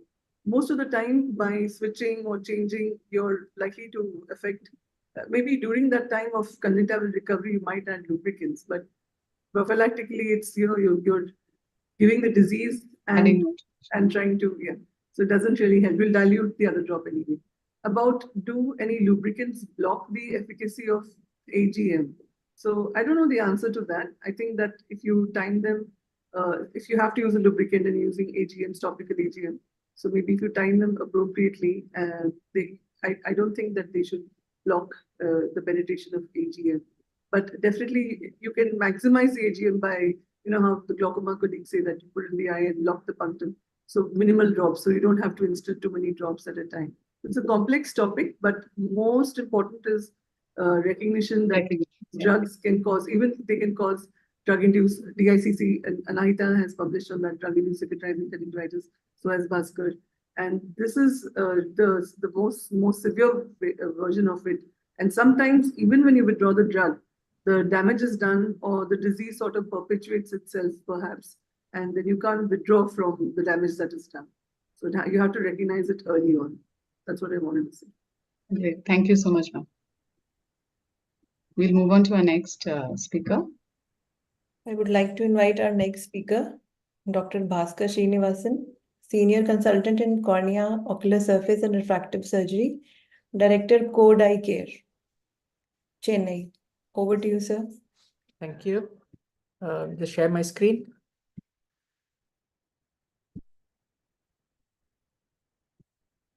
Yeah, my screen is visible. Yes, Bhaskar. Yes. So thanks, Dr. Namrata, and thanks AIOS for the opportunity. So I'll be talking about something which all of us as ophthalmologists face: cataract surgery and dry eye. No financial disclosures here. So basically, when you look at the DUE's guideline itself, you look at asymptomatic patients, and when you examine them, they might have signs of an ocular surface disease. Either it could just be that they are very early in the disease phase and they are not symptomatic, or they could be having what we call as neurotrophic conditions. Now, it's important to recognize this, because once you go and operate these patients and then they get a worsening of their dry eye status, and they will blame it directly on the surgery.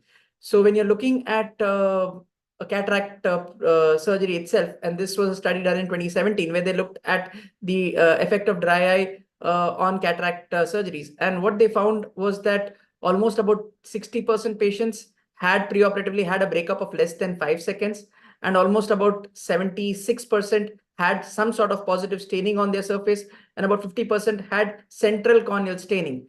and the Schirmer's less than 5 was seen in about 20% patients, and about 50% had a Schirmer score less than 10. So various parameters of dry eye is significantly present in most of our cataract patients, and just because they don't complain of it, if we don't stain and evaluate their ocular surface, we might miss these patients, and if they get a bit of discomfort post-surgery, and then it gets labeled as post-cataract surgery dry eye.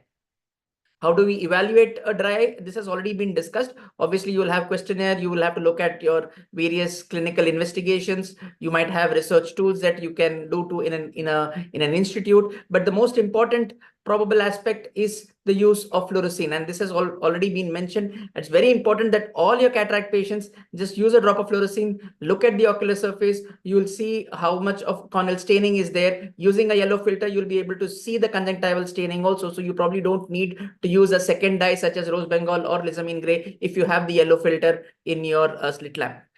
And it is very important because it can affect your outcomes. So this patient who had a secondary Sjogren's and the dryness was not under control, went ahead with a cataract surgery elsewhere and ended up with a significantly compromised ocular surface post-operatively and a very unhappy patient. And then we had to address the dryness with a punctal occlusion to actually improve the vision and comfort of the patient. So you don't want to have an unhappy patient after doing an excellent phacoemulsification surgery.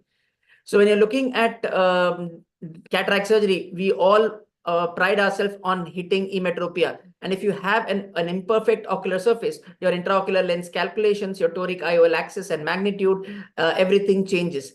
And you might exclude patients who are suitable for a toric lens based on your erroneous keratometric values, or you might have a wrong IOL put. And that's a very difficult situation to face the patient subsequently then.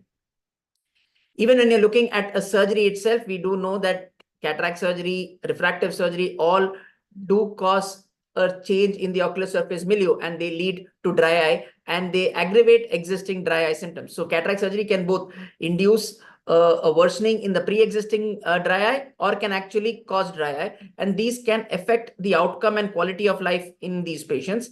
And the discomfort post-cataract surgery might really make the patients very, very uncomfortable.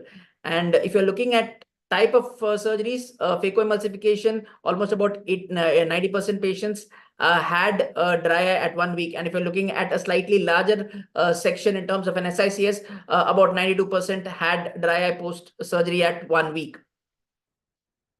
So why does it occur? Basically, from an incision point of view, you have a denervation of the nerve, which could affect the epithelial healing. If your incision is not made correctly, that irregularity will again cause a discomfort to the patient. There is increased epithelial permeability, and there is also loss of cytoskeletal structures associated with cellular adhesion.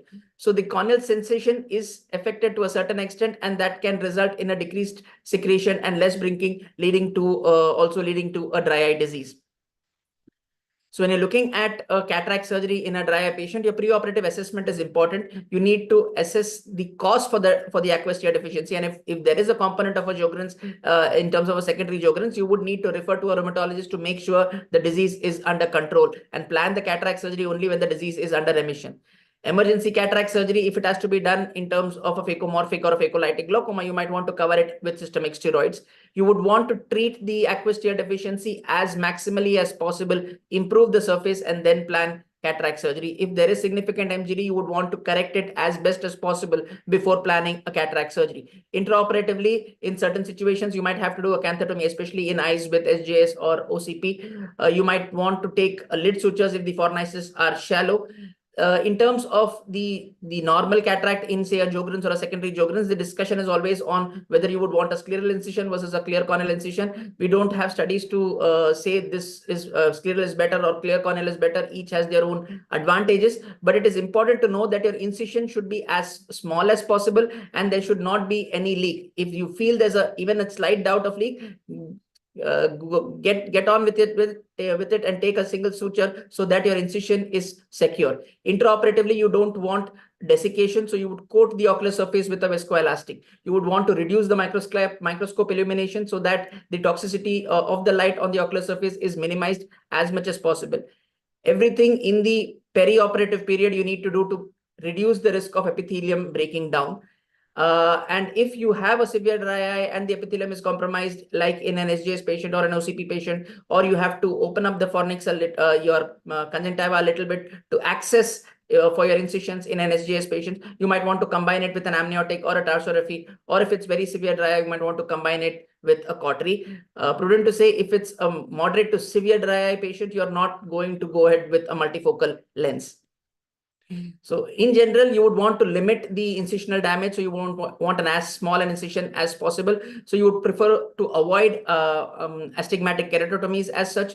Between conventional phaco and flax, there seems to be a slightly higher risk of dry eye in flax because of the suction induced loss of goblet cells in those eyes. Perioperatively, it is important to avoid the use of NSAIDs as much as possible, and to use preservative-free drops, and to use as minimal drops as is required for that particular patient. Again, the use of topical anesthetic during the surgery can be minimized, but at the same time, you need to make the patient comfortable. Povidone we use to make sure that our surgery is safe, but you don't want to be using more than 1 drop of povidone in these eyes. So the cataract surgery can worsen various parameters of dry eye in terms of the Schirmer's, the tear breakup, the symptom scores. It worsens the fluorescein staining. It can reduce the goblet cell density. So it impacts all parameters as far as dry eye is concerned. And patient dissatisfaction is one thing that we all are worried about, because once we do a good surgery, we want the patient to be happy. We don't want the patient to sit at our chair and eat our chair time once we've done a good job. And dry eye is one of the most common discomfort that the patient complains to post-cataract surgery. So in your post-operative measures, you'll probably be looking at preservative-free antibiotics. If you're using a post-operative antibiotic regime, use of topical cyclosporin perioperatively, especially in patients with Sjogren's syndrome. You should be careful regarding tapering of your topical steroids. You need to be having a more closer follow-up of these patients as compared to your normal cataract patients. You would want to avoid NSAIDs as much as possible. For OCP, the patient might have to be on immunosuppression. For OCP, you would probably not want to make a conjunctival nick. You will definitely want a clear corneal incision. And if there is any epithelial defect in a patient with ocular surface disease post-cataract surgery, your treatment algorithm has to be much faster as compared to a normal patient. You have the other options of autoserum tears, platelet-rich growth factors, scleral lenses, which you can use perioperatively in select cases as such. So going through certain case examples, this patient gave a vague history of trauma with decreased vision, with a dry keratinized lackluster appearance. We couldn't really see much. The Schirmer's was 0. The surface was keratinized. Patient was having significant surface inflammation. So we said, okay, we'll just do a cautery and at least make it a little bit more moist so he's comfortable. And once we did the cautery, you can actually see how much the surface has improved. And now we were able to see that there's a cataract there. After this, we went ahead and did a cataract surgery and then gave the patient the option of using a Prose lens, and his vision improved from hand movements to 6/18. Another patient with Stevens-Johnson syndrome, where you will have to take it one step at a time, cautery for the dryness, MMG for the lid margin keratinization, followed with cataract surgery, followed by a Prose lens to improve their vision. Obviously, in these eyes, you might have to use light pipe for better visibility. Your IOL power calculations might be difficult because of the corneal scar. Another couple of patients where we had to do a patch graft and then did an ECC IOL. Sometimes where the visibility is very poor, you might have to go back to SICS or ECC also. Not all cases you will be able to do phacoemulsification only. And it's important to understand the disease and take one step at a time to reach your end goal of giving patient vision and making sure that the disease in terms of the dryness is under control. So to conclude, you assess dry eye before cataract surgery. Fluorescein plays a very important role in understanding the status of the ocular surface health. Improve the ocular surface before cataract surgery. Get your systemic disease under control before cataract surgery. Understand that the cataract surgery itself can also cause a worsening of dry eye or cause a new dry eye, and that you should be aware about it. Use intraoperative measures to reduce the trauma to the ocular surface.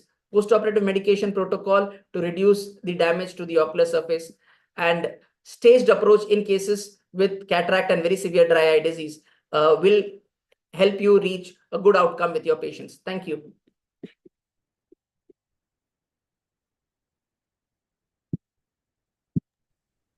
Thank you, Dr. Bhaskar, for an excellent talk as always. Your knowledge is really inspiring. So I have a quick question for you or any of our panelists.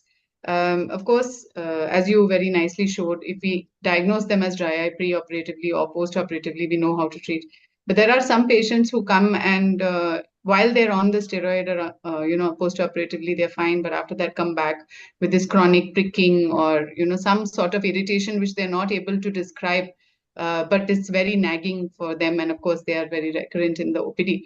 So how would any of you treat that? Do you still call it dry eye, or and what would you do for those patients? Generally, most of them, if you use a fluorescein stain, you'll probably see that there is still a little bit of irregularity at the site of your cataract incision.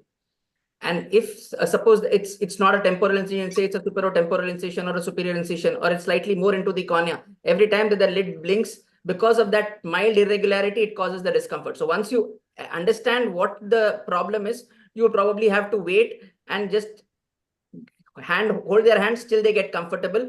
You could consider putting a soft contact lens for a couple of weeks till it kind of gets a little bit better. But generally, they are not very, you also don't want to add on too much of treatment. You probably just want to make them comfortable. But just for them to understand that this is only the problem and it will get better, I might occasionally just give them a trial of a soft contact lens to say, okay, just use this for 2 days. You're feeling a lot better, and it will settle down over the next couple of weeks' time as such.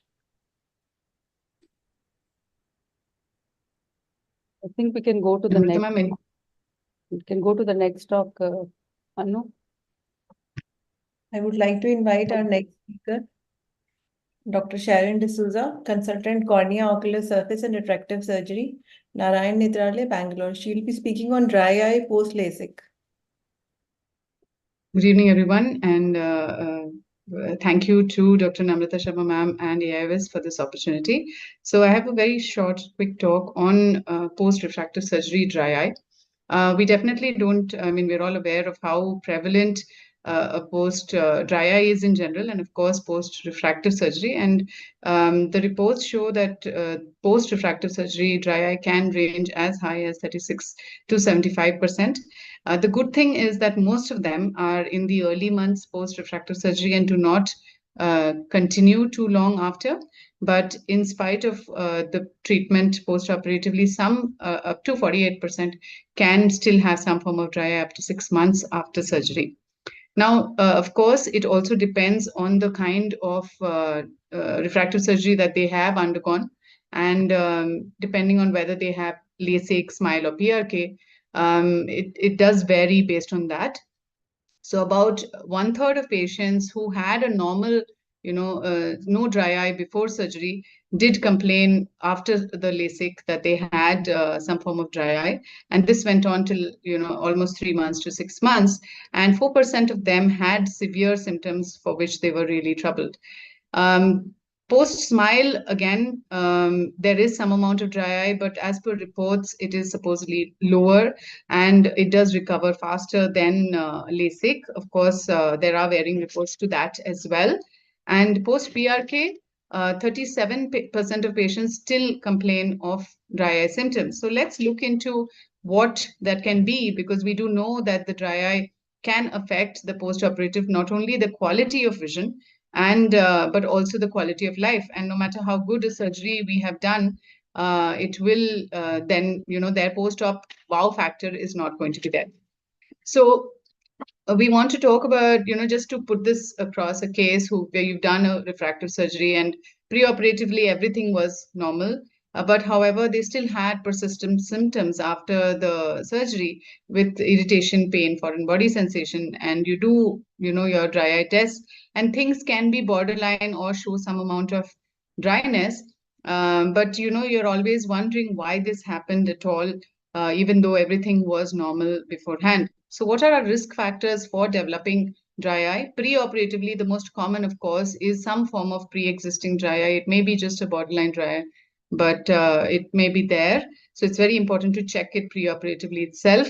A female gender is known to have a higher predisposition to dry eye, and that's overall. So it's not different for refractive surgery.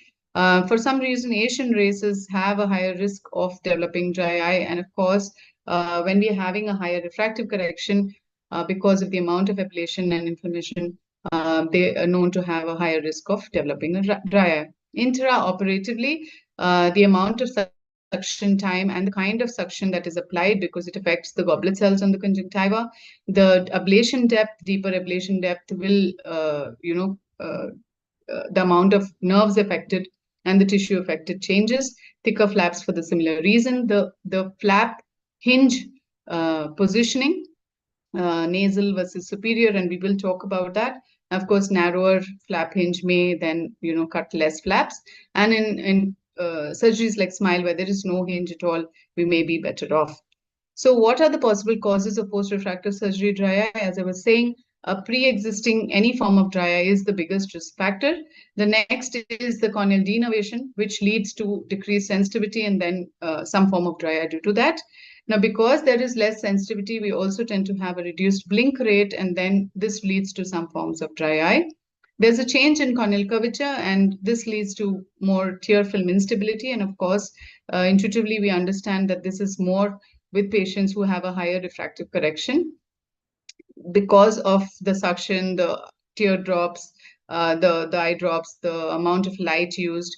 All of this can cause some amount of mucin-associated tear film instability.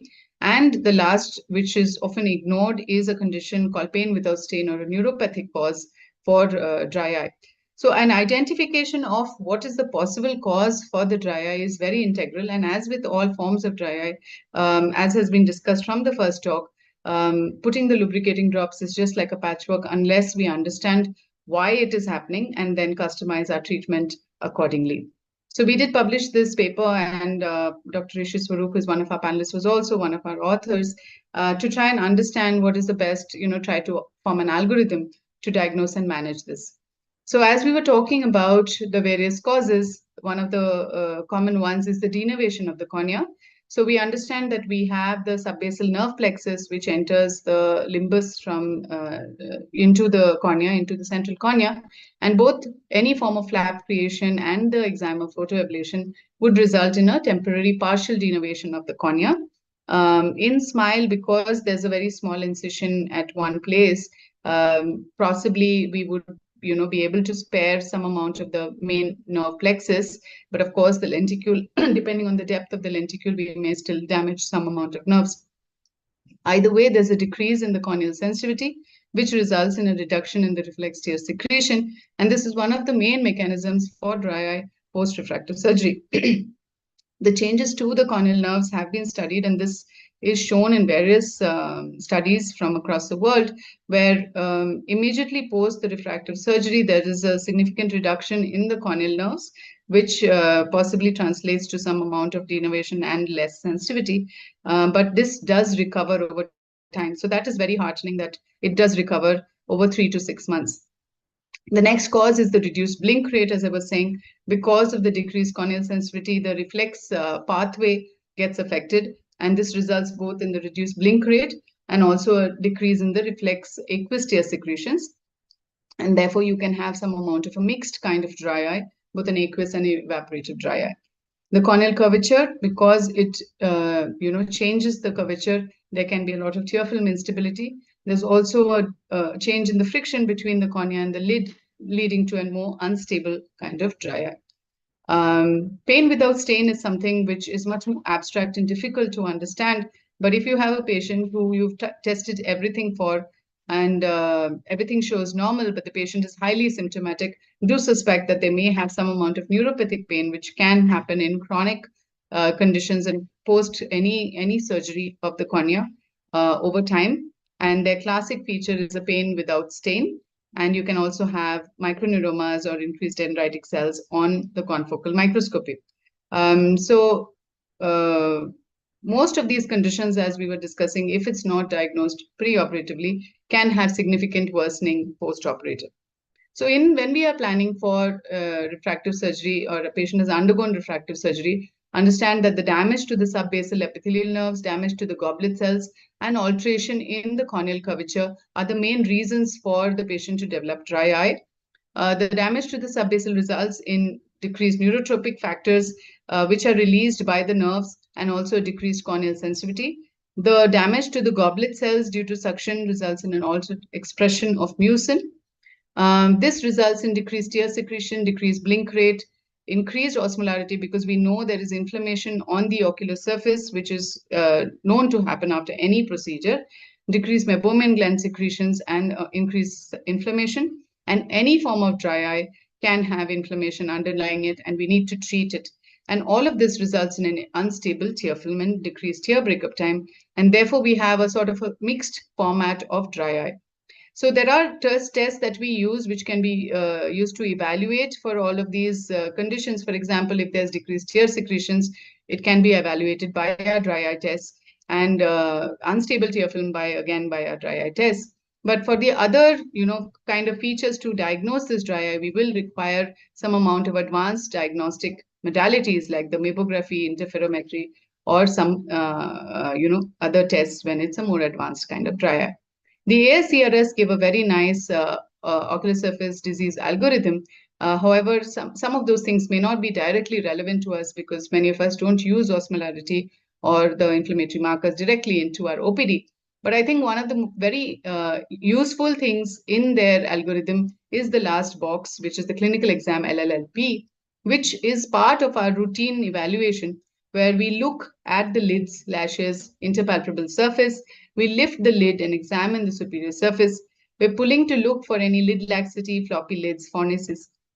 We push to see for a meibomian gland expression, and of course staining to look for any changes on the ocular surface.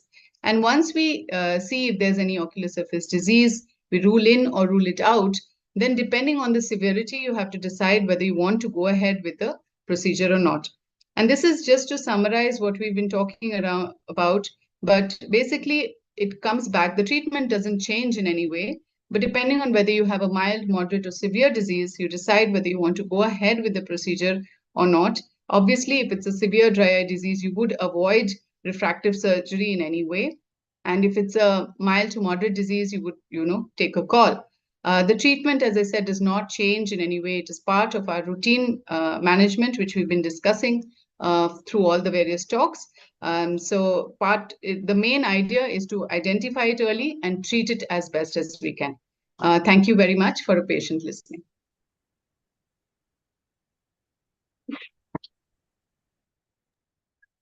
Thank you, Sharon. I think that was a very comprehensive overview.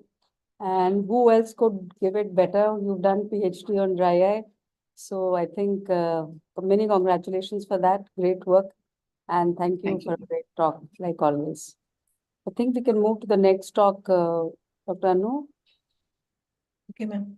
I would like to invite our next speaker, Dr. Anahita Kate, Consultant Cornea and Ocular Surface, LV Prasad Eye Institute, Vijayawada. She'll be speaking on dry eye and immunosuppression. Good evening, everyone.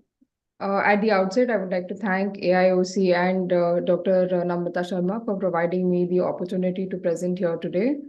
So I will be discussing immunosuppression in dry eye disease, and as has already been discussed, aqueous deficient dry eye can be broadly classified as Sjogren's and non-Sjogren's ADD. And it is important to identify the underlying etiology because the type of immunosuppression and the degree of immunosuppression will be dictated by what the patient actually has. So it is not easy to form one common algorithm for all the diseases together, but overall, this is the pattern that we can follow. So if we have a patient who has aqueous deficient dry eye, we typically send the patient out for systemic workup to rule out underlying connective tissue disorders. If this turns out to be positive, if it is indicative of a specific disorder, then it becomes a little more straightforward because the immunosuppression is carried out by a rheumatologist.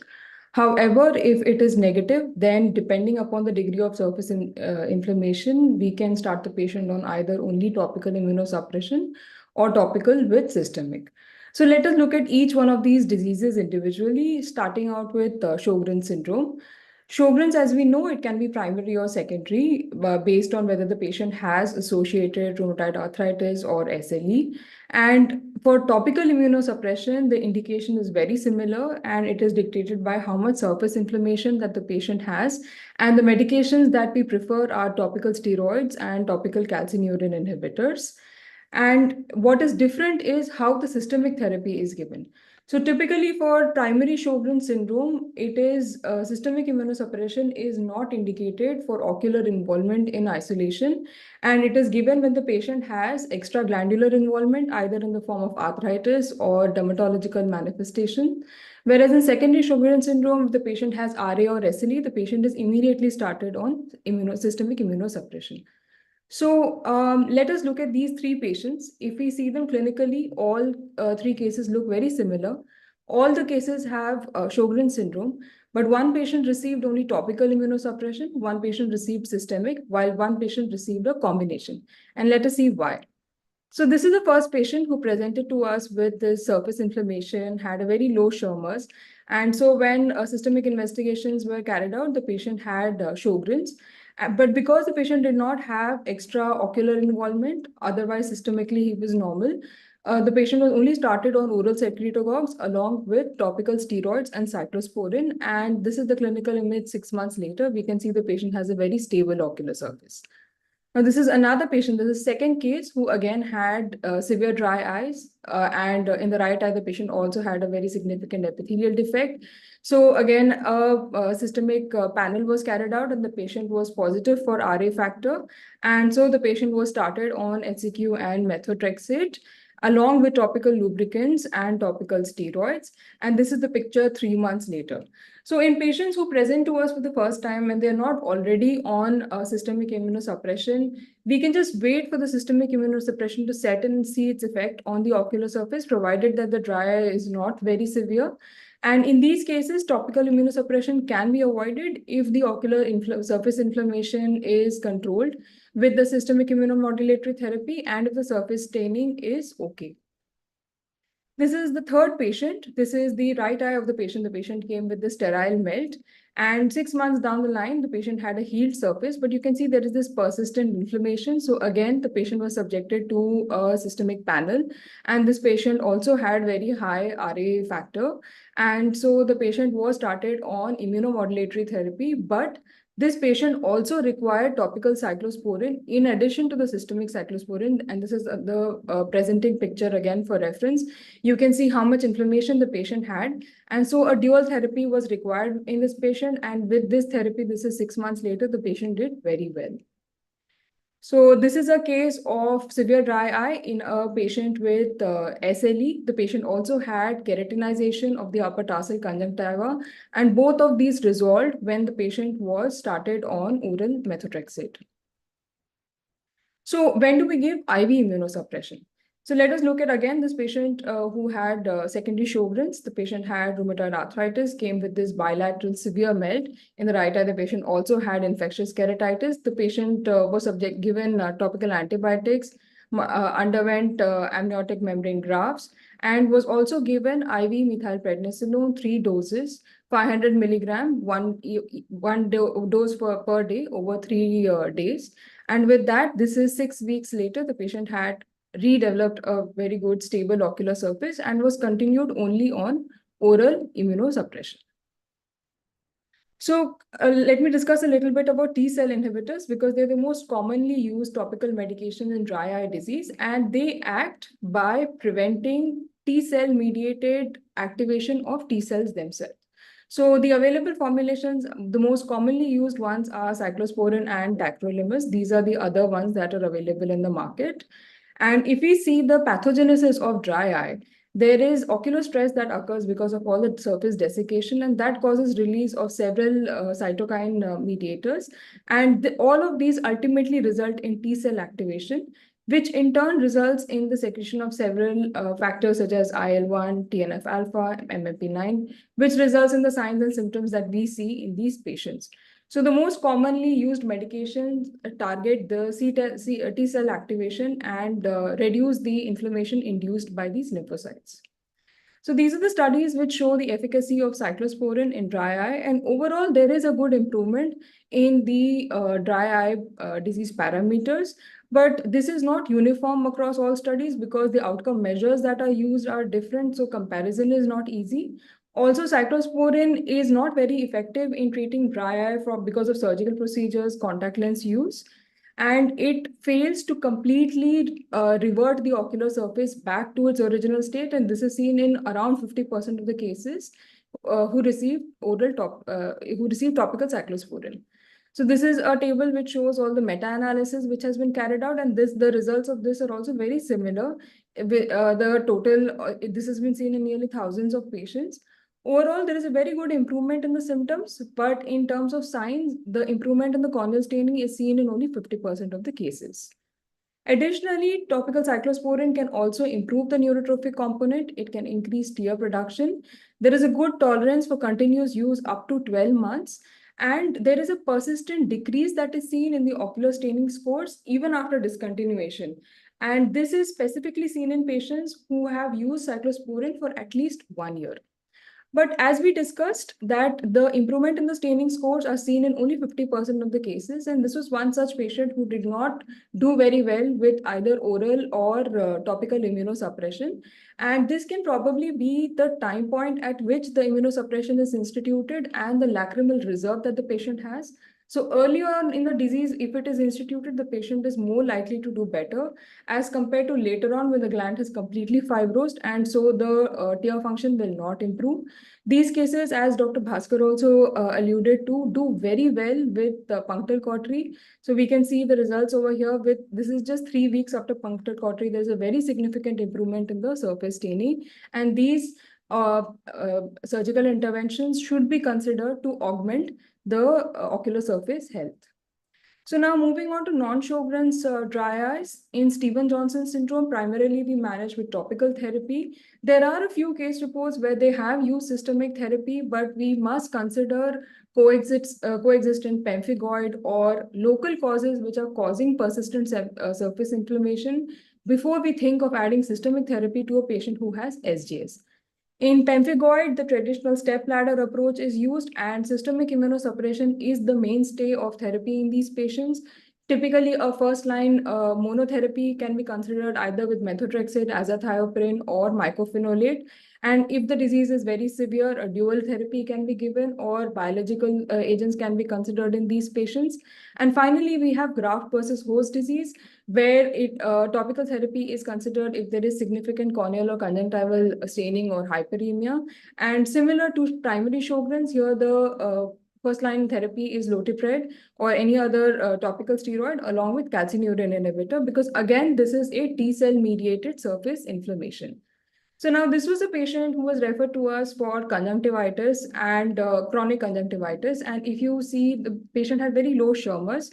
And if you retract the phonesis, the patient had phonacial shortening. Because of this, we suspected that the patient may have pemphigoid disease. And so conjunctival biopsy was carried out, which was positive for IgA and C3. But interestingly, because we also sent a panel for CTD profile, the patient was also positive for RA factor. And so the patient was started on oral immunosuppression. And what the main learning from this case is that, and we have several similar cases, that pemphigoid patients who have pemphigoid early on in the disease, they do not have very severe aqueous deficiency. So if you see a patient who is a case of pemphigoid and has severe aqueous deficiency, or in this case, if you look very carefully, the patient also has signs of old PUK. These are indicators that the patient should be subjected to a CTD profile to rule out underlying RA or sometimes even SLE. So this is another similar case, a case of pemphigoid who was biopsy positive, came to us with significant surface staining, very low Schirmer's, and the patient again had rheumatoid arthritis. And this is the patient on immunosuppression 6 months later. So although the treatment is similar for Sjogren's and for pemphigoid, the extraocular involvement is very different, and therefore detecting the disease will allow the rheumatologist to monitor accordingly. So last, coming to graft versus host disease. Dry eye is a very important component of graft versus host disease, and usually the patients present to us initially in the first 1 year after the bone marrow transplant, the patients are on very high dose immunosuppression, and when this dose is tapered 1.5 years later, if the patients are not treated, if the disease is not detected in time, this is when they start developing severe dry eye. And at this point, the dry eye is again managed with topical steroids. lubricants and topical calcineurin inhibitors. But there are a few reports where the patient had to be restarted on the systemic immunosuppression and the dose had to be increased. And this has to be done in conjunction with a hemato-oncologist. So to conclude, aqueous deficiency dry eye, we need to understand what is the etiology that we're dealing with so that we can understand whether to give topical or systemic immunosuppression in this patient. If the patient has primary Sjogren's, then the mainstay is topical immunosuppression unless and until the patient has extraglandular involvement. In secondary Sjogren's, the immunosuppression is initiated by the rheumatologist and we can augment it with topical or we can dictate the dose of the systemic immunotherapy based on the severity of the ocular disease. In non-Sjogren's ADD, in SJS, again, it is only topical therapy. Pemphigoid, it is primarily systemic, augmented with topical therapy. And GVHD, again, is primarily topical. If required, we can shift to systemic. Thank you, everyone, for your patient listening. Thank you, Dr. Anahita, for your informative presentation. Thank you. It was very comprehensive, Anahita. You covered everything, and it's not an easy topic to do, especially immunosuppression and dry eye. Rishi, would you want to give some comments? I think this was the best talk I heard today. She covered the topic so well, actually. Thank you. And especially, I think you made it very simple for the general ophthalmologists, which are the ones which require systemic therapy, which require topical therapy. And even if they are not doing it themselves, they know when to refer. I think congratulations on that. Yeah, I think there's nothing much to add in this. I have seen a lot of patients who are just given lubricants, and I've seen OCP over the years only given lubricants and nothing else because they've not been diagnosed. And then, like you said, if you don't diagnose them promptly and don't treat them promptly and correctly, then the whole thing goes into an end stage kind of ocular surface failure, and then you can do little about it. So I think it is very important to not give patients lubricants, but to refer to them, as Rishi also said, appropriately. Just one point for Anahita and also for everyone is that many of these patients, when you do a panel, you may get RA positive. That doesn't mean that they have, it's not RA positivity of rheumatoid arthritis, because RA positivity can happen it's a cross reaction kind of RA. Yeah. So we don't, at least in other ocular inflammatory disorders, just having RA positivity, let's say you have some idiopathic uveitis. So we don't label the patient as rheumatoid arthritis. I mean, I know you know that. I'm just pointing it out for the benefit of everyone. I think if these tests come positive, it is red flag for us to refer the patient to the rheumatologist who will then decide what has to be done. They complete the rest of the panel and take a call regarding immunosuppression. Okay, I think we move to the last part of the thing, which is again very interesting. I would like to invite Dr. Somashila Murthy, Senior Ophthalmologist, Cornea and Uveitis, Ocular Pathology Specialist and Medical Director at Shantilal Sangvi Eye Institute, Mumbai, member of the AIOS Scientific Committee and Chair of the Scientific Committee of Uveitis Society of India. Over to you, ma'am. Thank you very much. So it's been a while, looks like, since I gave a talk on a webinar. I forgot how to share screen for a moment there. And thank you so much to Dr. Namrata Sharma and to the organizers, Dr. Anu and Sharon, for letting me present these cases. And what is really good is that I go in the tail end and my cases exactly follow Anahita's because they're very similar topics to what she said. So I'm just going to present the cases. She's made my job very easy. And then everyone, I'm sure, will be looking forward to going home. So looks like even I may move city or country perhaps, but the cases will not move and they keep coming.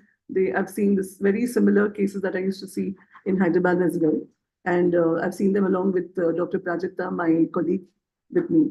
So the first case is one aspect that we couldn't cover, and I thought I'll cover through this case, is what happens when the patient with severe dry eye actually gets microbial keratitis. This is one such patient. And she has secondary Sjogren's, which Anahita has so beautifully explained, is when the patient has a primary disease like rheumatoid arthritis in her case. And when she first came in, she was kind of okay in the sense that her right eye, she was doing pretty well. In the left eye, she did have central or inferior central staining. And the left eye, she had poor vision. In the right eye, she was doing well with 20/50. So she was using lubricants, low-dose steroids. She was on Folitrax and tofacitinib from her rheumatologist almost for the past 30 years.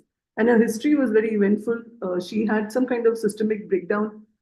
In 2019, she had got pulse therapy. Then her cornea had a sterile perforation in 2019. And after that, she got better. She underwent cataract surgery and also DCT. She also had undergone a conjunctival biopsy, which was the panel was negative.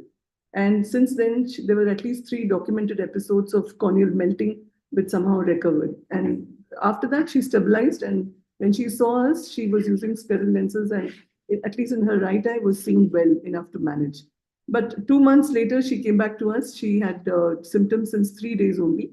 And what I'm showing here is that not only does she have the cornea seems to be infected here, there's an infiltrate, but even on the conjunctiva, there was this nodule and swelling over there with a pus point. At that time, it didn't strike me, but later I realized that what could have been causing this infection. And we did scraping from this area. We got gram-positive cocci, and which also grew streptococcus. So here I have a patient with severe dry eye, secondary Sjogren's, bad ocular surface, and has this particular bug, which was working, for which only vancomycin would work. That's what the microbiologist told us. So we used that medication, and luckily we could get the patient to heal. The right eye continued to do well.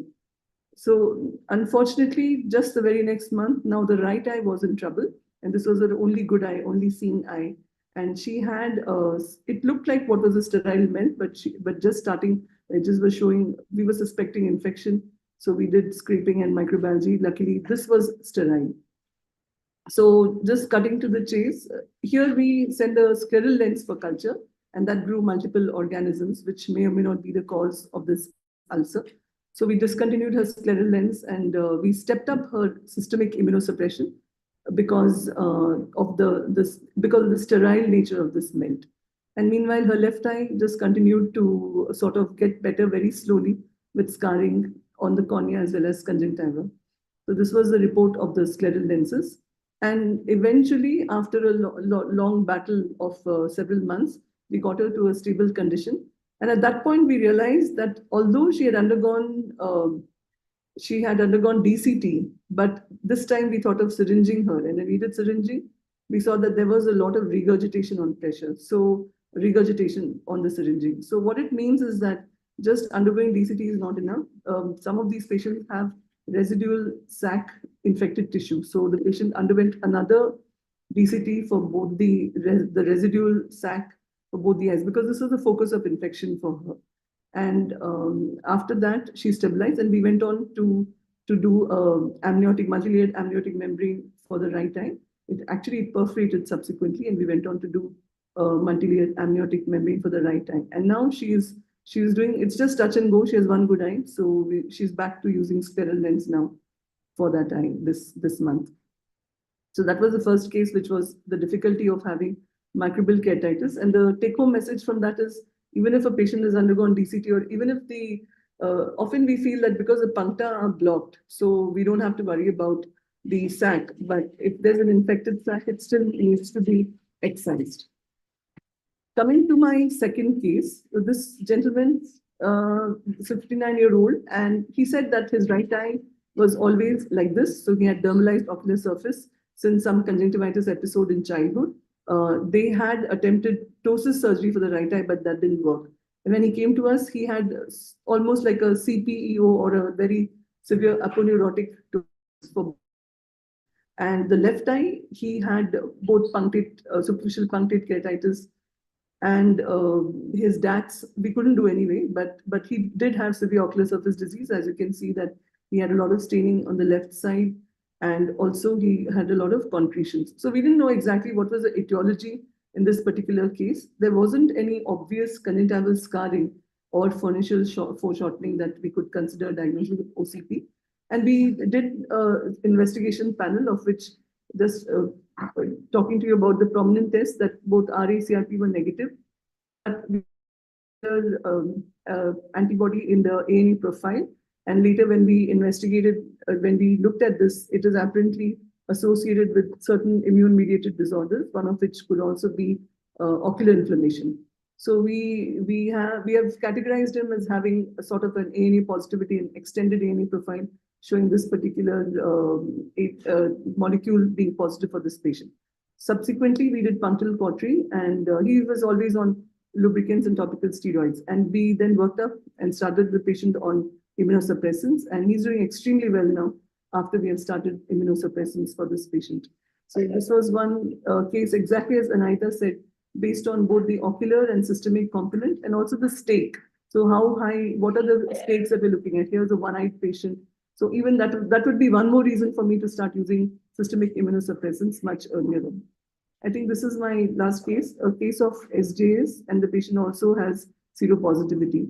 So as Anita once again said, that Stevens-Johnson syndrome patients can have varying spectrum, and this particular patient had query due to antibiotics developed Stevens-Johnson syndrome. Was well documented. There was no doubt about the primary diagnosis as per the patient, and HIV positive since 2007, even before the Stevens-Johnson syndrome. She had also undergone symblepharon release and AMG 2 years ago for the right eye. Luckily, her left eye was really in good shape. She had 20/20 vision. There was just minimal keratinization like this in the upper lid margin and no SPKs. So for the left eye, we with actually a wet ocular surface.